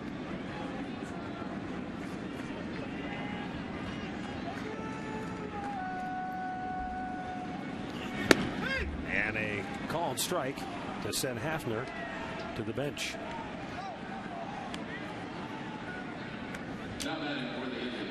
At the half, across the street, Cavs 46-32 over the Pistons. All righty. They look very good in their first game. Off to a very good start in the first half of the game. What did I say? Oh, you were just telling me you didn't. We had over 46-32. We had it on the screen. Thank you, Mike. Appreciate it. You want to come down and put a headset on or what? You came running down, or I thought I said the score wrong. No, AB just wants to.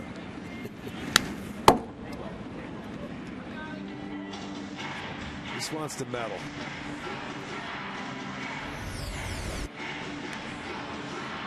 This is number 2 coming straight back into your living room. We have had 2. That's perfect. Oh, that is right on the money. I'll tell you what, we cannot get it any better. We had one just a hair underneath. That one was perfect. That's why they have that glass up there sitting in front of that camera. I'll tell you what, watch it real time. Boom. And now think about if you were a catcher or umpire and that hits you dead in the mask. No. I mean, you know what? That you don't even get that much time. It's boom. Frankie, you know what they call those balls that are coming straight back there, don't you? Ugly finders. He didn't even flinch. No, he did not. But he's watching the game with his eyes closed. That's why. Just missed away. Full count.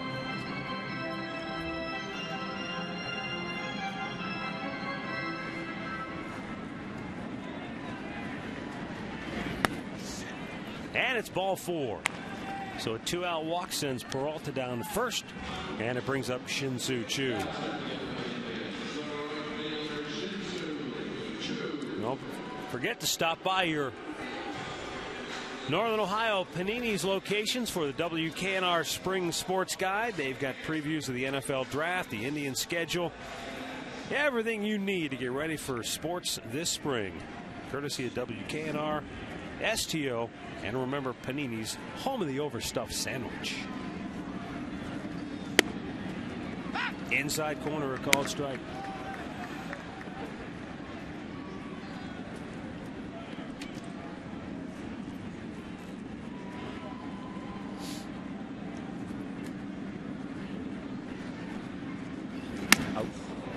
Almost got him on the hip, but you know, that's something, Rick. I'm assuming scouting reports have the Royals making a conscious effort to throw him in off the plate tonight, because they've spun him around, I think, in almost every bat tonight at some point. Well, I will say this, that most of those hitters that, you know, left-handed hitters, a lot of them are good low ball hitters down and in. So if you don't want to miss out over the plate and give those guys a chance to take their, you know, that's their power zone. You better miss in off the plate to any of your good hitters inside. You make that perfect pitch or miss in.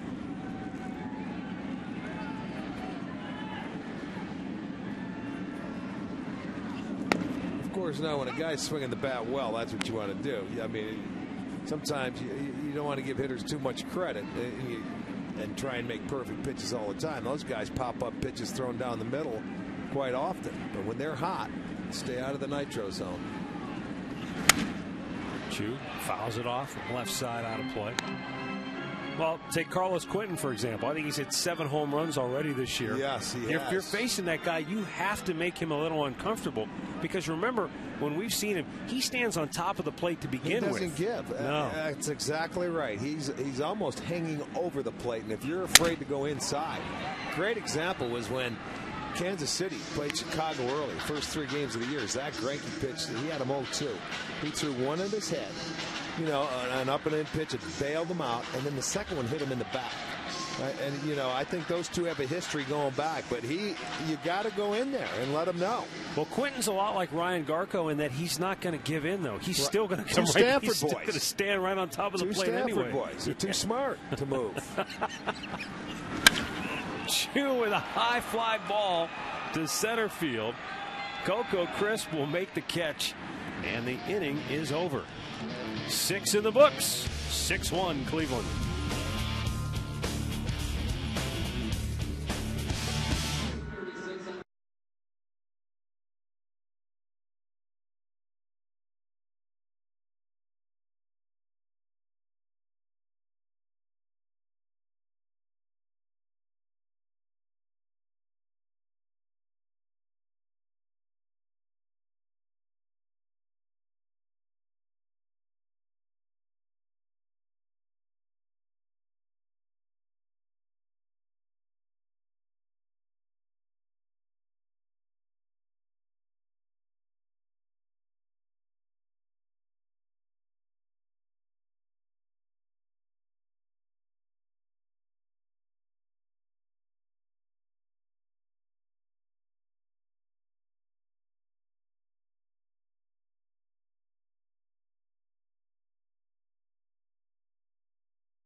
Overstuffed sandwich on their beautiful patios. Panini's, best food and outdoor dining in town. Visit paninisgrill.com. And this weekend, that will be the place to be. The weather heating up. It's supposed to be in the mid to upper 70s Friday, Saturday, Sunday. Aaron Laffey's heating it up for the Indians. He's gone 6 innings. He's allowed 1 run. Look at that ratio. 12 groundouts, 3 flyouts, and 3 punchouts. That's Aaron Laffey at his best right there. And a chance to do something that no other starter has done for the Indians and give Eric Wedge possibly 7 innings in a ball game. They have gone 6 innings. They've done it just 5 times, but this is a chance to go out there and give the skipper something that he desperately needed. The way the bullpen has been going after an off day, let that starter go out and go 7. This is game number 14.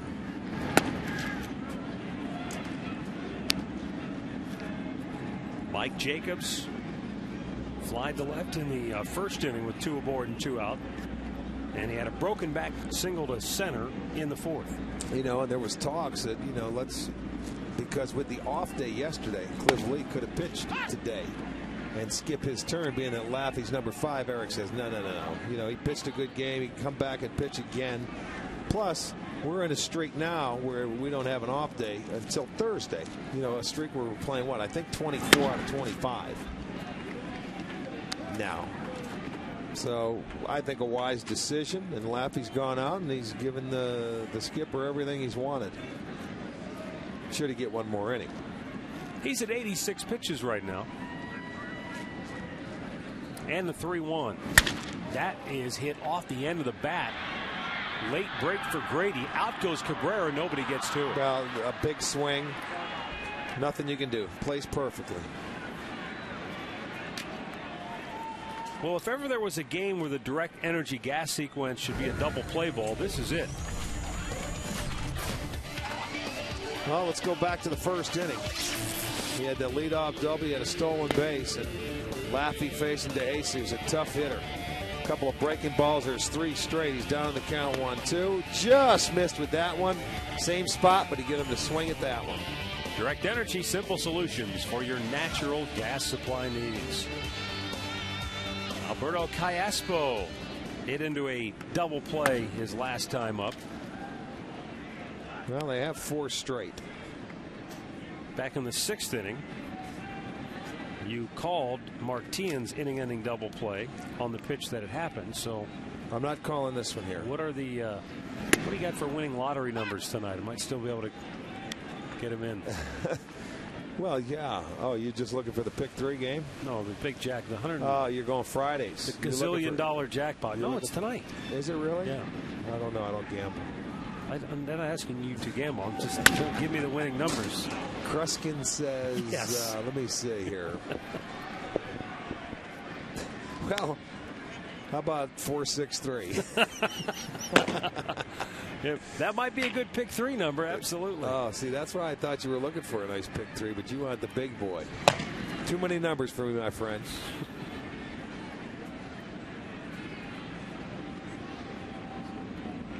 Laffey has been a ground ball machine tonight. Yeah, but this guy runs well. Grounds that one past DeRosa at 3rd. Down into the left field corner. Francisco will cut it off. Royals at 2nd and 3rd with nobody out. And now Kansas City threatening to put themselves back into contention here. Well, you got to go back to the first inning since the Royals had 2 hits in an inning. Right over the bag. Easy call for Wally Bell, and it was a fair ball. And an easy double for Callaspo. So it's 2nd and 3rd now. Nobody out. Now it's time to minimize the damage.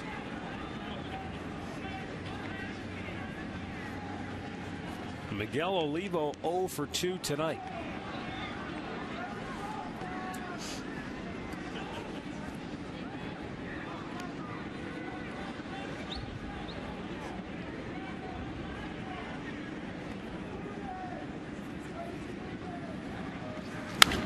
Back over the screen, strike 1.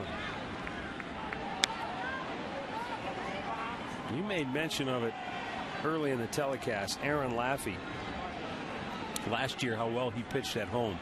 In his brief career, his ERA at home is 2.87, while on the road it's over 5.5. Hard to figure, isn't it? I mean, I can see where it may be a little different, but that's a big difference. I don't know if he's his comfort level or his comfort zone here, because his very first start in the big leagues was Minnesota, wasn't it? Now, I can see where you don't want to play there, but there's the breakdown.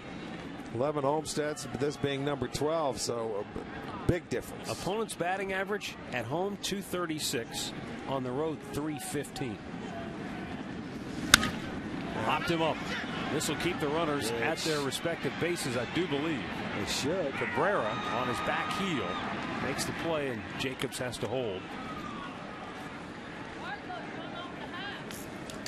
Well, since Rick refuses to give me the winning numbers, I'll do it on the side. I'll have to get them on my own. $130 million up for grabs tonight. I wouldn't be able to stand you if you won $130 million. You'd quit. Oh, why would I quit? You would quit. No way. You'd buy your own island, and you would have nothing to do with me. I'd invite you. Maybe for a couple to the of wrong days. island. He'd send a plane to take me somewhere else. I'd hire Dave Pensura to do my taxes every year. $130 million. Well, you don't get that, because I think the jackpot total, if you take the lump sum, is probably only worth about 80 or so, and then after taxes, you're left with about a measly $40 million. Okay. Well, then I don't want to buy a ticket. That's not enough. That's if you get one winner now. I think the odds of more than one are the odds of winning it alone are astronomical. Right. The odds of more than one person winning it. But if I gave you the numbers, I'd bet the same one, so that'd be our luck. Hey, buddy. Hey, partner. Major League Baseball scores from around the league, courtesy of Wendy's. It's way better than fast food. It's Wendy's.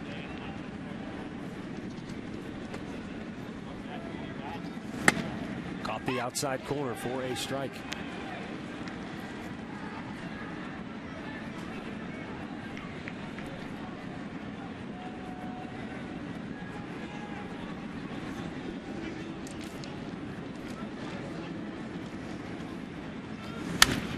Pop back out of play.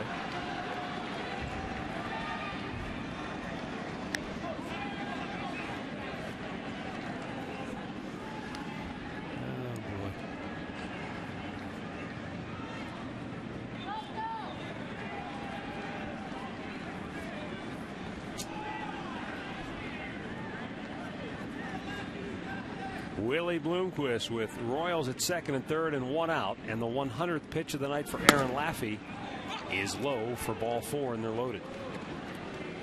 So now a decision for Eric Wedge. I think he'll give him one more chance to face Coco, keep him from the right side of the plate. He's thrown 4 double play balls tonight. Here comes Carl Willis to talk. You know, and then if you be ready for Aviles, he's got the right-hander ready for the on-deck hitter. But Aaron Laffey's been fine tonight. He's gotten the double play ball when needed. Let's take a look at him. Speaking of double plays, he had 4 consecutive innings. You got the 4-6-3 variety. You've got the 5-4-3. You've got a 6-4-3. And let's go back to the first one we saw. How about another 4-6-3? That's beautiful. That is a sinker ball pitcher right there. And it certainly helps when you have the ball hit right at your infielders where they're playing. That certainly helps. Carl Willis just giving him a pat on the back and said, come on, Laff, you've done a great job to this point. Let's get this guy right here. Coco would be a tough guy, you know, to roll one over on. But as I said earlier, minimize the damage here, because this is probably going to be his last hitter with the right-hander Aviles on deck. Well, where Laffey has benefited tonight is the atom ball. I mean, he's had some balls hit right at infielders, and if you're going to double up the speedy Coco Crisp, you need one of those 1 or 2 hoppers hit right at an infielder. Well, as you say, you've had the atom balls. There's other games when sinker ballers will go out there and They make the same pitches. They get the ground balls, but it's base hits between short and third, first and second, up the middle. They've given up 10, 12 hits and never at anybody.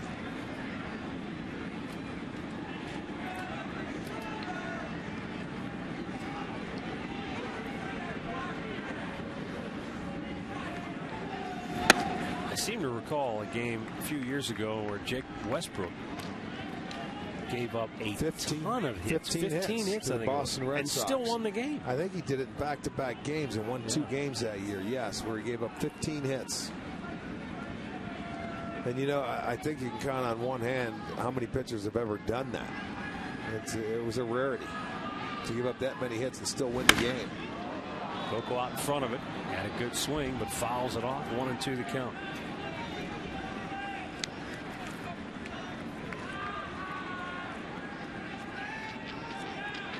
Speaking of Jake Westbrook, continuing to rehab, hoping to make his return at some point this year, hopefully around the All-Star break, if not sooner. That would be what, best case scenario, right? I think so. I mean, he told us in spring training he was hoping for June. Well, you know how competitive he is. Absolutely. I mean, you know, if you give him a July deadline, he wants it in May. 1-2 pitch. Grounded to third. DeRosa will step on the bag, go across the diamond, and they got him. Holy smokes, what a great job by Aaron Laffey tonight. 5 straight innings. He has induced a ground ball double play. And through 7 innings of pitching, Aaron Laffey's got a 6-1.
Five double play balls turned behind him tonight.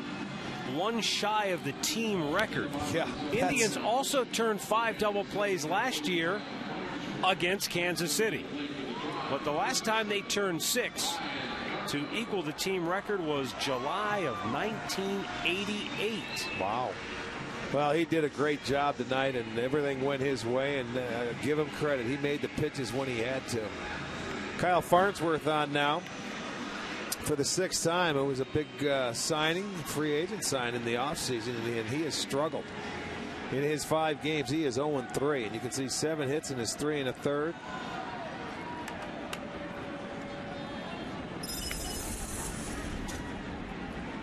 He's been in 2 games against the Indians, pitched an inning and a third, a couple of hits, 3 earned runs on the year, and he took a loss. Ryan Garco shoots it back foul on that Wednesday game.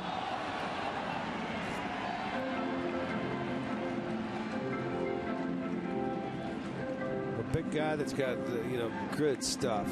Sometimes it's hard to figure out. Has been a closer before. They brought him over, figured he could be a setup man, but he's not off to a very good start here this year. Out of play. Throws it in the mid-90s. Look at that, 98. I mean, please. And he's got a good breaking ball as well. He's got good stuff.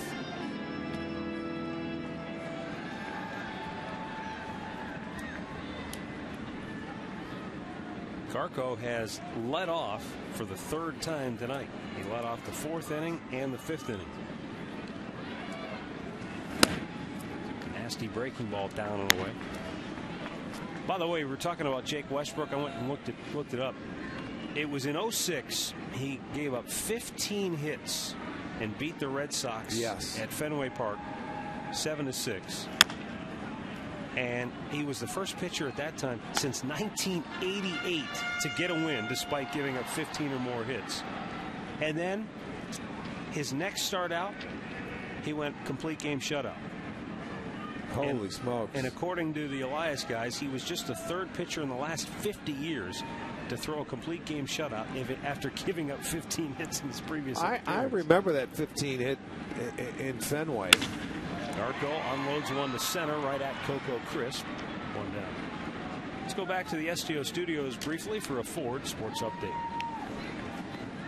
Now batting for the inning, one fielder, Ben Francisco.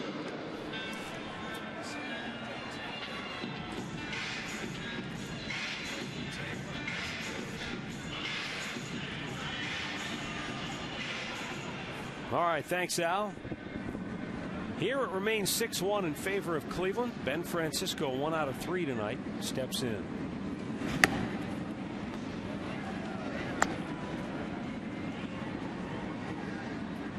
Well, the thing about Westbrook and sinker ball pitchers in particular is that while they will give up some of those seeing eye singles, they're always, as you say, you know, with Fausto Carmona, when he walks a guy, you're still just 1 pitch away from getting a double play and getting out of the jam. But sometimes with a young sinker baller like an Aaron Laffey, the toughest thing is to convince him to pitch to contact. I think this has been a great start for him, so he sees, you know, the more you let those guys put the ball in play and let your defense work, good things will happen. You know, and instead of trying to be too fine. And I think that's what happened to Laffey last year. Sometimes when you're a young pitcher and you get to the big leagues, you start thinking too much. Instead of trusting your stuff is the phrase that they use. Trust it. Go out there. You know what? The worst thing to do is you're going to give up base hits. And if you get beat up, at least you're making them swing the bat. But you're going to get guys aggressive. And believe me, you'll be amazed at how many times guys hit balls at your teammates. And if you have decent enough stuff, you will get out. 3-1 count here for Francisco. And he nails the outside corner. 96 miles an hour. Full count.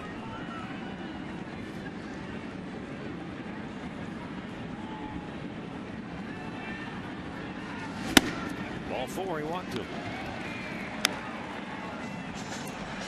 We'll stay informed throughout the baseball season this year with MLB.com team text alerts and video alerts. Customize your mobile alerts, including news, game summaries, scores, and more. You can sign up by texting Get Indians to 65246 or visit MLB.com.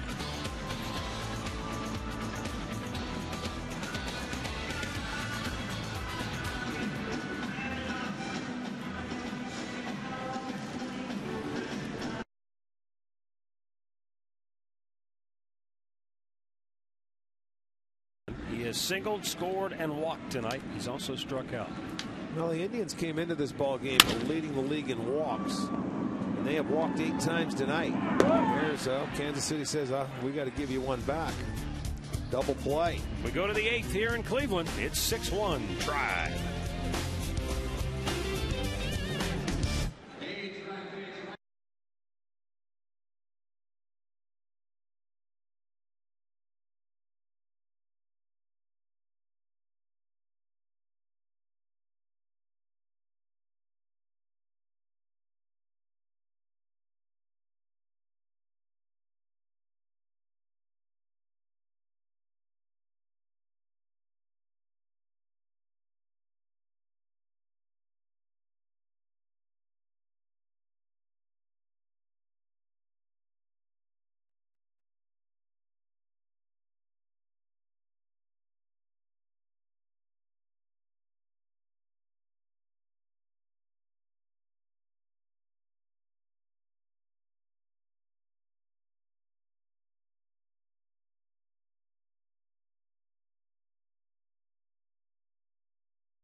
The telecast is presented by the authority of the Cleveland Indians and may not be reproduced or retransmitted in any form. And the accounts and descriptions of this game may not be disseminated without the express written consent of the Cleveland Indians.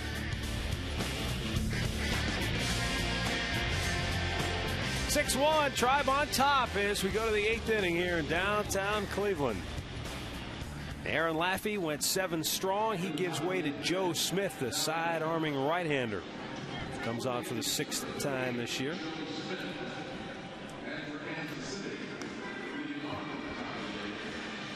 And we're going to get a pinch hitter for Mike Aviles, it looks like. Pena, the 3rd catcher that they carry on their roster.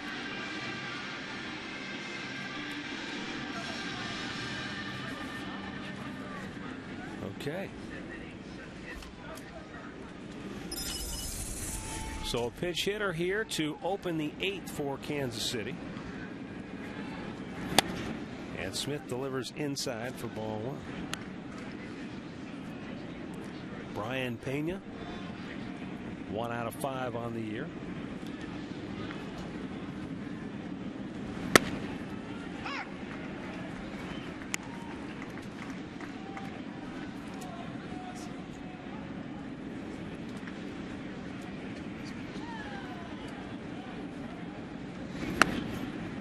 Low and away, 2 balls and a strike.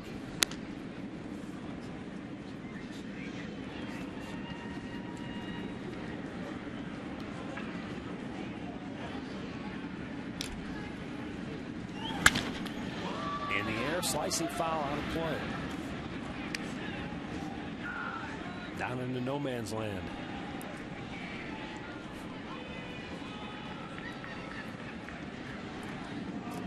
Wondering how in the world we sold out for 5 straight years in April in cold weather when you're playing, you know, average teams. That's a hard thing to do. 455 consecutive sellouts. I mean, not that every seat was sold out every day, but the tickets were. I mean, and most of them were filled. Well, sure they were. There weren't many empty seats on most nights. That's something, boy, you'll never see again.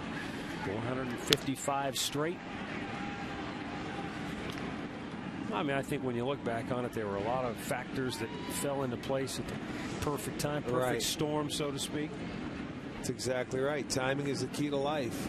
And that streak of 455 was just great timing. The 2-2. With some great baseball as well.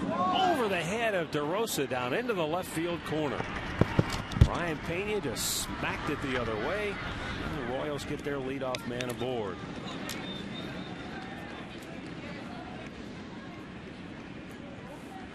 Neda will bring up another left-handed hitter, David DeJesus. That's the Royals' 3rd double of the night. That's a good job of hitting off the sidearmer Smith, going the other way down into the corner. So a leadoff double for the Royals. That is their 8th hit tonight.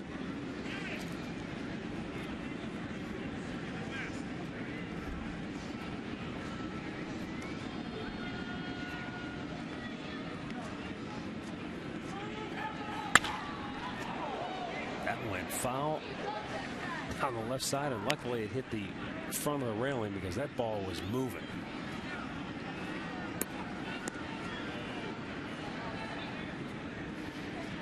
One of those heat seekers you couldn't get out of the way of if you tried.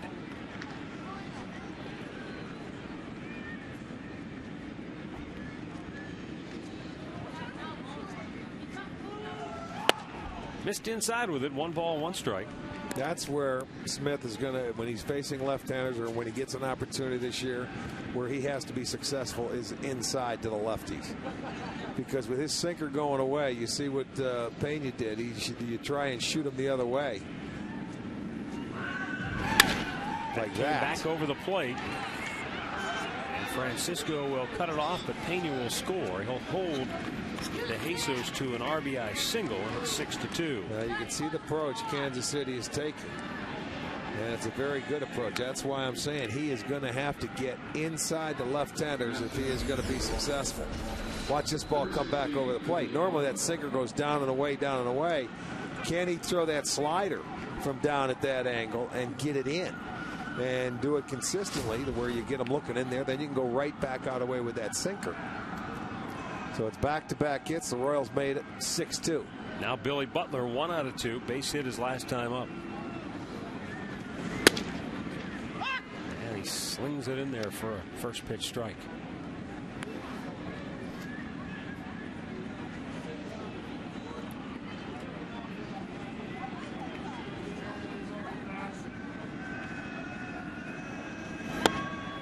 Another strike, 0-2.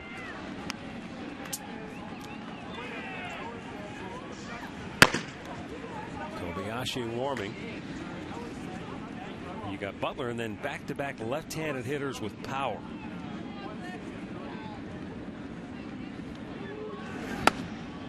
Just missed at the knees.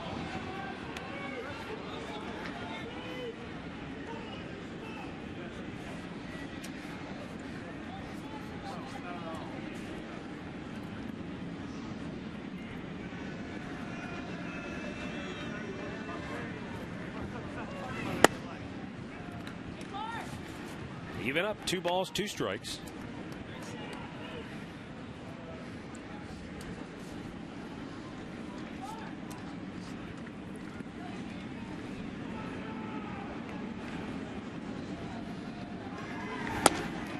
Try to get Butler to go chase after it, wouldn't do it.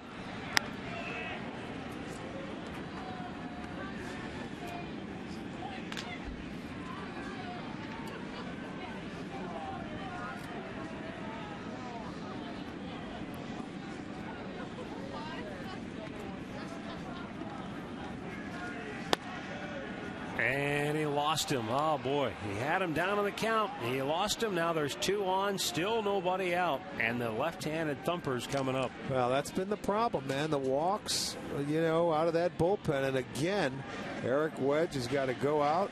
You get 7 solid from a starter. You get into the bullpen, and the first 3 guys have reached. They have one in, and that's going to bring in Masa Kobayashi.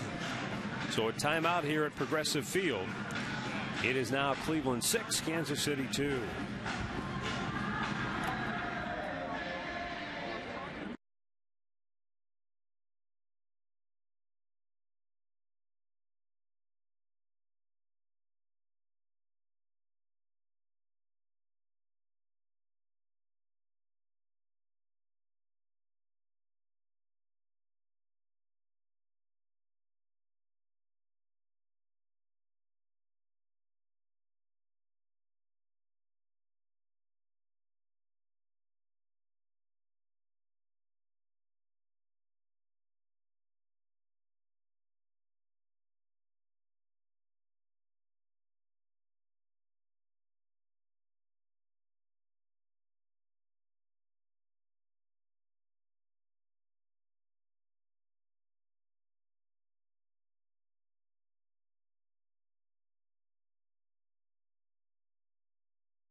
Six-2, Tribe on top. Royals threatening, though. They've got 2 on and nobody out here in the 8th inning. Mark Teahan coming up and Masa Kobayashi coming on. 6th time this year. You know, it's funny, Rick. He's throwing the best, too, coming out of that bullpen. You think back to the end of spring training, and Kobayashi was hanging on for dear life. Not pitching well, and yet he's come on. I'll tell you, there was major concern coming out of spring training for Kobayashi, and he's given Eric Wedge. He's thrown better than anybody in the bullpen.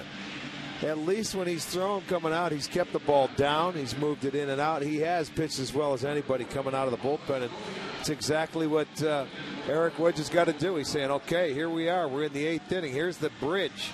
You know, he tried to get Smith some work in to face a couple of left-handers while they pinch hit. No big deal. But the base hits, the walk to the right-hander doesn't help. And now Kobayashi is in and trying to, put this little fire out.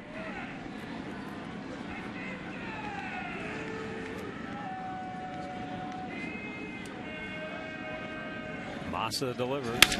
And a ground ball up the gut gets past Peralta. Coming around third to score is DeJesus. And the lead is cut in half. It's now 6-3. As Tien picks up his second RBI on the night and gives him 5 for the year. Got after that first one, didn't he? Went fastball down, right back up the middle, out of the reach of Peralta. Every other ball they hit tonight off left, he found an infielder. This one goes off the side of the mound into center field. So Kansas City, the first 4 batters have reached in this inning, 3 on hits. And they have the tying run coming to the plate. And they've got some life now. They're feeling it. Mike Jacobs, who is 2 for 3 with 2 singles, is the batter. And in turn, where they're feeling it, also, you think that bullpen's got to be feeling for the Indians the way things have been going. Kobayashi deals and Jacobs fouls it this back. guy has legitimate power. We witnessed that in Kansas City when we were there.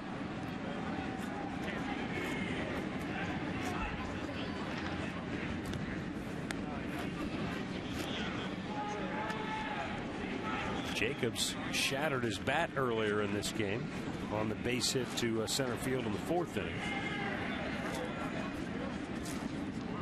There's the 0-1, and it's down low.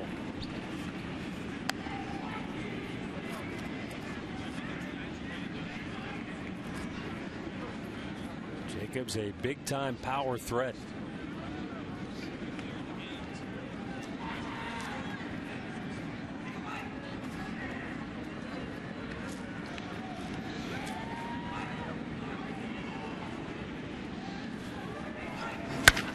Slug to deep right field. It's going to be over the head of Chu, off the fence.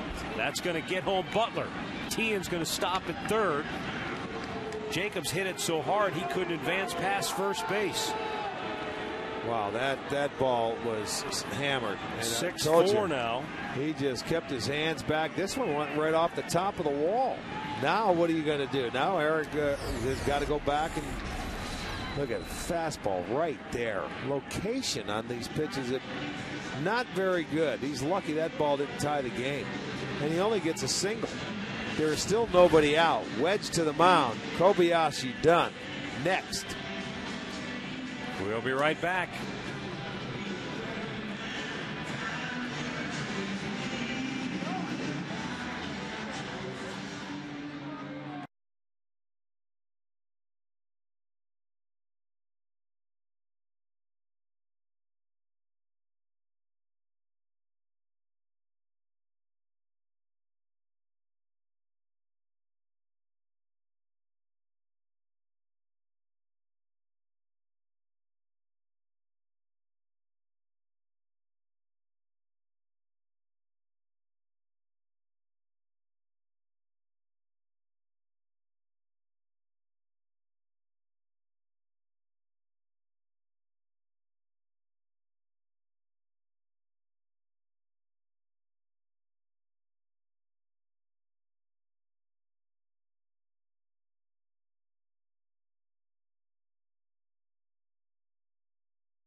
Now it's 6-4, and they've got the tying run at first base, nobody out, and Jensen Lewis is the 3rd man to pitch in the inning, and the Indians are still looking for their first out.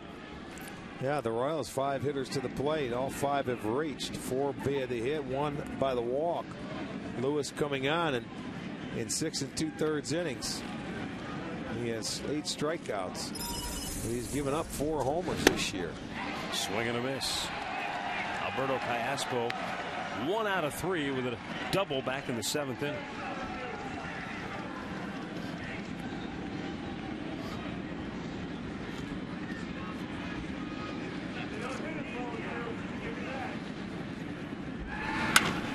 In the air, left field, right at Francisco. This will get a run home. Tagging at third, coming home is Martinez. Francisco's throw to second keeps the tying run at first base, 1 away. Callaspo picks up his 3rd RBI on the year. The thing of it is, you get the first out. That's exactly what you need.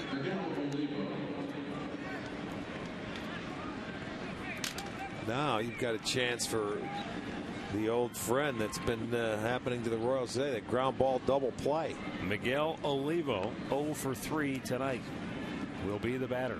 As you can see, the rain starting to fall again out of nowhere. Swung on and missed. Olivo might have helped him out.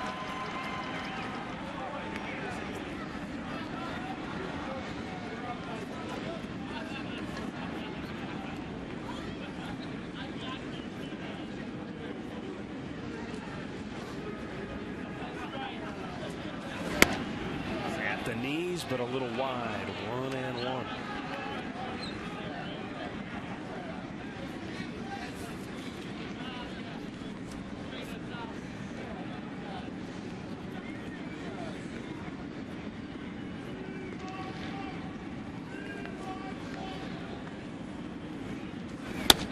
Way outside, 2-1.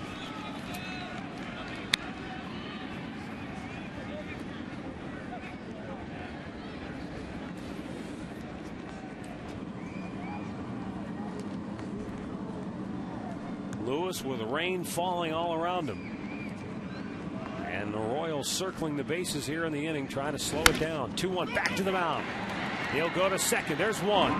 Relay in the dirt, dug out by Garco. Double play to end the inning. So Jensen Lewis comes out of the pen to douse the Royals rally. But now it's a 1-run game headed to the bottom of the 8th.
Rain falling here at Progressive Field.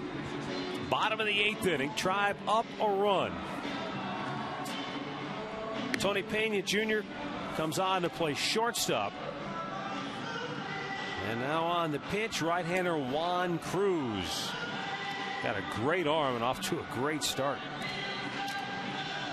Appearing for the 5th time, we had a chance to see this young man. He's their setup man, coming over from the Diamondbacks. He was a late sign because it's going to cost him a draft pick.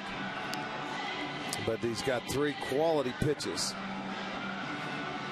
Good fastball, good breaking ball, and a good changeup. So now the Indians, they turn their 6th double play of the game and now lead by 1 though. Royals coming up, putting a 4 spot on the board in the 8th inning. Ties a team record. Look at it, you got to go back to '88, July 10th against the Angels. 4th time that is done. That was a big one because it got him out of the inning and kept it a 1-run game. So Juan Cruz comes on for KC. See if the Indians can get the offense cranked up again.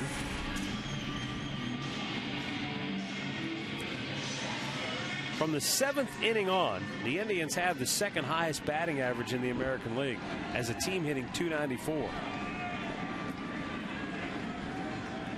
Grady Sizemore to lead it off, and a swing and a miss.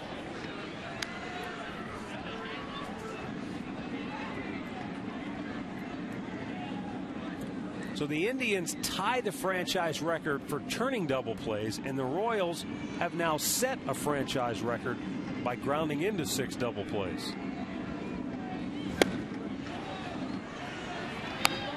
Well, I give Jensen Lewis credit. He came back. It was a hitter's count 2-1.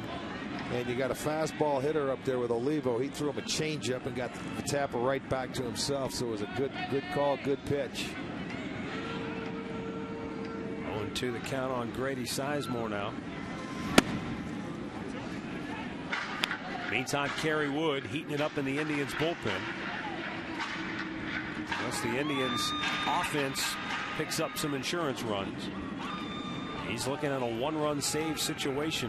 Boy, that would only be the 2nd time he's had an opportunity to come on for a save. Sizemore 1-hop smash to 2nd. Cayaspo throws him out. 1 away. Check out the results of tonight's Alltel Text Poll question of the game. There were 9% that dissented and thought, well, that's not bad. 91%. Yeah. So there you go. We'll have another Alltel Text Poll for you tomorrow night. Put that to bed. Mark DeRosa. He has singled, walked, scored 2 runs tonight. Looks at a ball inside.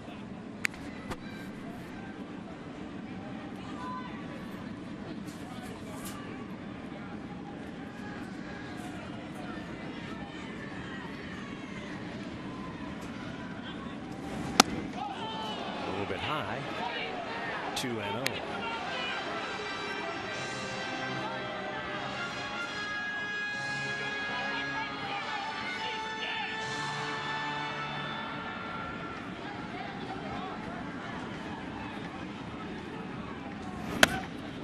Missed down low. 3 balls, no strikes. Victor Martinez waits on deck.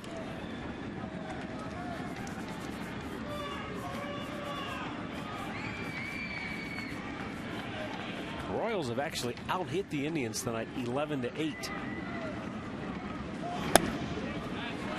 A 4-pitch walk to DeRosa with 1 out brings up Martinez now.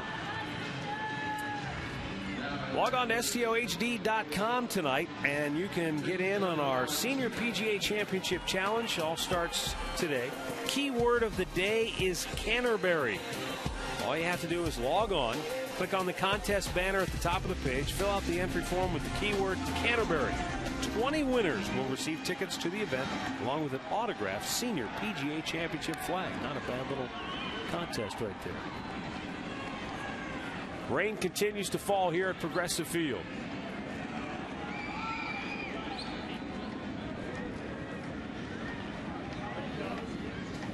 Martinez out in front of it, pulls it foul. Victor had 3 straight singles in his first 3 at-bats, and then he flied out to deep right field his last time up. And the funny thing is, the out was probably the farthest in terms of carry, and it was the other 3 were hit much harder. They were line drives, those first 3 from the left side of the plate.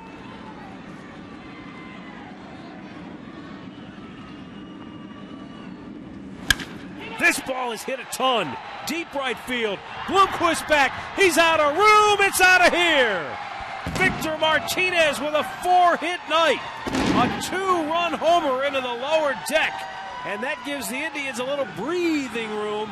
It's now an 8-5 Indians advantage. Well, that's worth taking another look at it. That's going to be our Pepsi home run replay when we get a chance. Do you think Victor's locked in or what? I mean, he fouled off the first pitch, a fastball down and then at his knees, and he hits this one a ton. He is locked in. His 5th home run of the season. There you go. That a way to get a little insurance. And there's our Pepsi replay. Boom, fastball up. He turns on it, and he knew it as soon as he hit it. He's hit 4 balls tonight about as hard as humanly possible. And the one out he made was an opposite field drive that almost put Bloomquist on the warning track itself. So a big 4-hit night for Victor. And now Travis Hafner takes a strike. Well, he wasn't going to let Grady take the team leading home runs, was he? They each now have 5. Victor now has 9 ribbies. I think the only reason he and Hafner are trailing in ribbies is because DeRosa and Sizemore have so many themselves. They've been cleaning up at the top of the lineup. Oh, yeah, long year. DeRosa with 15. Grady has 14 now. Well, they have walked 9 times. As mentioned, they lead the league in walks coming into today at 67, so they now have 76. So 3 of their walks by the Royals have come around to score today. Down low. 1-2 to count on Hafner. At the moment, still a save situation for Kerry Wood.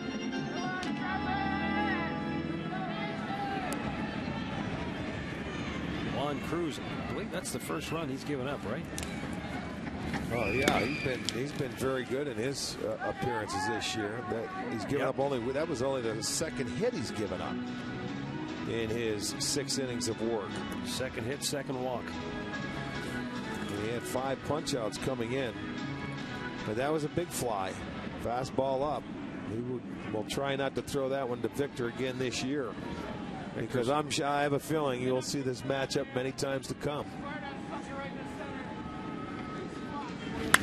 Hafner fouling it out of play. Victor's homer seems to have stopped the rain as well. That's good. Most of the time when you hit it that high and deep, you poke a hole in the cloud and it really comes in. Maybe he plugged it up. Yeah.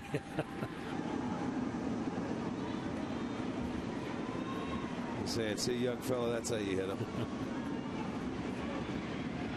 Hafner, a base hit, a walk. He's been hit by a pitch and he has struck out. Just a bailout swing to stay alive.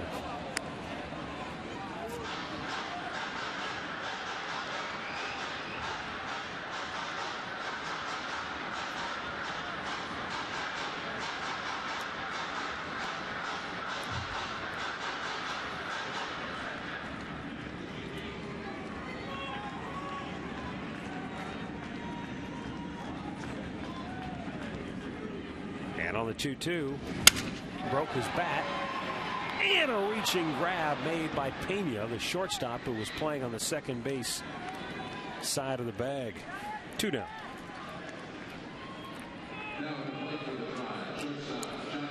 Stay tuned after the ball game for the Conrad's post-game show. We'll have all the highlights, talk to one of the heroes. When did they go to the flap down hats? This is the first year I remember seeing those. The what? The hats, they've got the flaps like they're connected. You know, usually you'd see guys wearing like a... What, for ears? They did last year. Yeah, I don't remember seeing those Yeah, before. they had them last year. See that? Yes. The Elmer Fudd style hat. Well, MLB, I went to that last year. I couldn't believe it. Yeah. Where those hunting, I guess. I don't remember seeing them last year. 1-0 pitch. Popped him up infield. Pena calls for it. He's got it. We're going to the 9th here at Progressive Field. Thanks to Victor Martinez's 2-run blast. Tribe leads it 8-5.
On top, go to the 9th inning here at Progressive Field.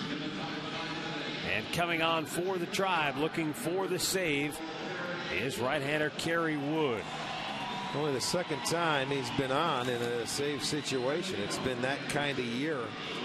Boy, and you thought it was going to be a, sort of a cruise today. It was not. And Victor hits a 2-run homer, makes it a 3-run cushion. But Kerry coming on now for looking for save number 2. He'll be facing, let's see, 9-1-2 in the lineup. Willie Bloomquist will lead it off for Kansas City.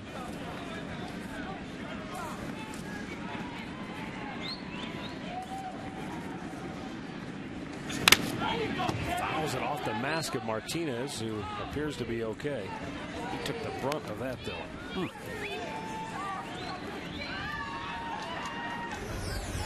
Well, fastball, he's going to just get ahead. Look at this, right into the mask. We saw a blow. couple come into your living room tonight. Well, he didn't even see that one when it hit the mask. Bloomquist going up there hacking. He's down 0-2. I think most hitters that face him, they want to get after it early because he's got so many ways to go at you once he gets ahead of you. Most teams, usually you'll take a strike, but when you got a good closer out there like Rivera, like a Kerry Wood that throws in the mid-90s, he's got a slider and he's devastating on right-handers. A lot of managers don't want you to take. You go ahead and you may need 3 swings to try and put the ball in play off this guy.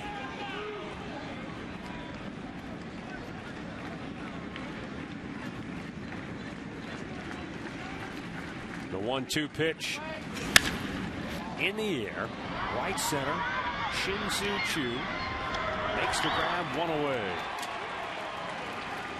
Let's get a look at our Northern Ohio Buick Pontiac GMC performance of the game. Well, without a doubt, it's got to go to Aaron Laffey. First pitcher goes 7 innings this year for the Indians. Gave up 7 hits, walked 3, 14 ground ball outs. But the huge thing was the 5 double play balls that he induced. Outstanding job by Aaron Laffey. Coco Crisp will be the batter. Coco 1 for 4 tonight, doubled and scored way back in the first. 96.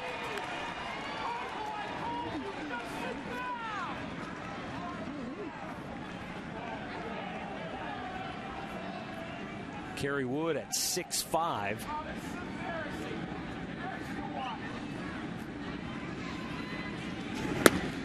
Went to the breaking ball 0-1. Crisp almost offered at it, but pulled it back.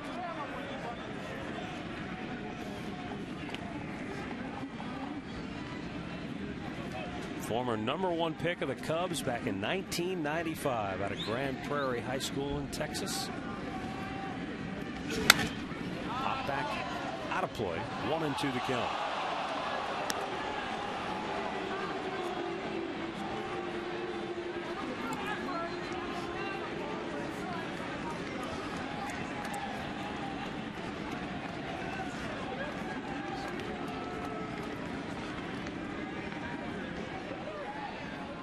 One, 2. Coco stays alive by getting a piece of it.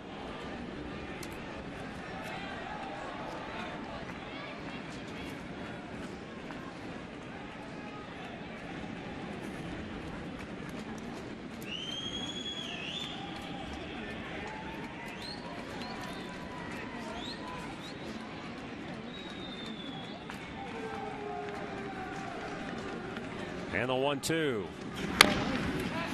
Change of pace. DeRosa, bare hand grab, throw, not in time. Well, not with Coco from the left side of the plate. Once Wood couldn't get there, it was going to be awfully tough for Mark DeRosa to try and barehand it and throw him out. Full swing, and 2 strikes, you're playing back.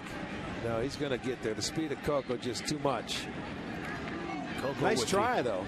With the extra reach at the end and tripped himself up. Well, that's what happens. You smell a hit, you get down the line.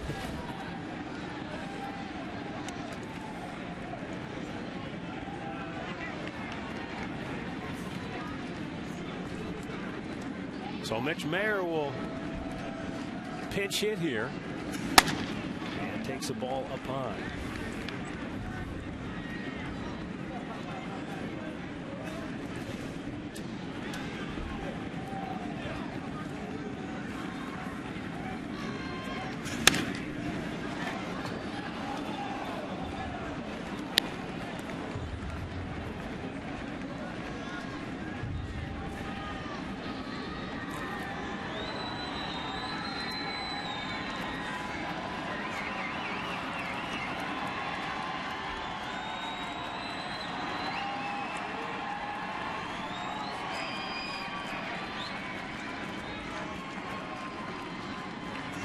1-1.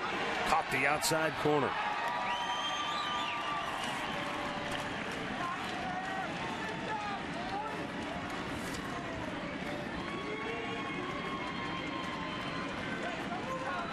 Mitch Meyer just got called up on Thursday once Alex Gordon was placed on the DL, and now he strikes out here.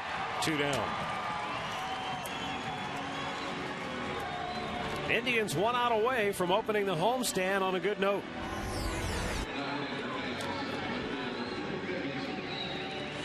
Well, there you go. Outside edge. See you later. He knew it.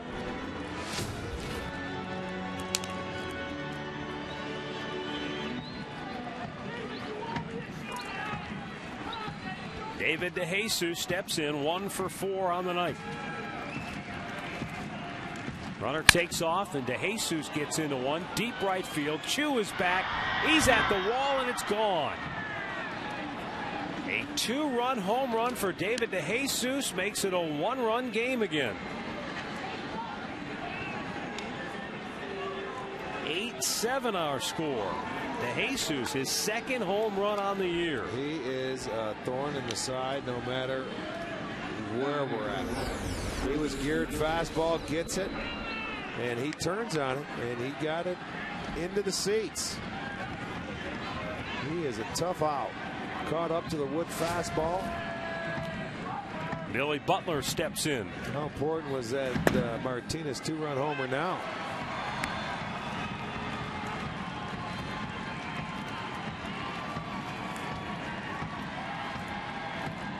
Wood still trying to nail it down here. Swung out and missed. And the count 0-2.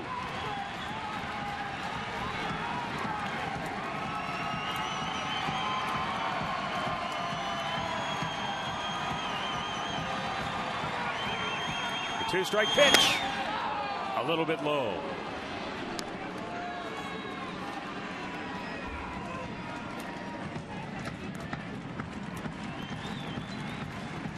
Billy Butler walked in the 1st, fouled out in the 3rd, singled in the 6th, walked and scored in the 8th. Struck him out looking. Fastball at the knees to end the game. Kerry Wood gets his 2nd save.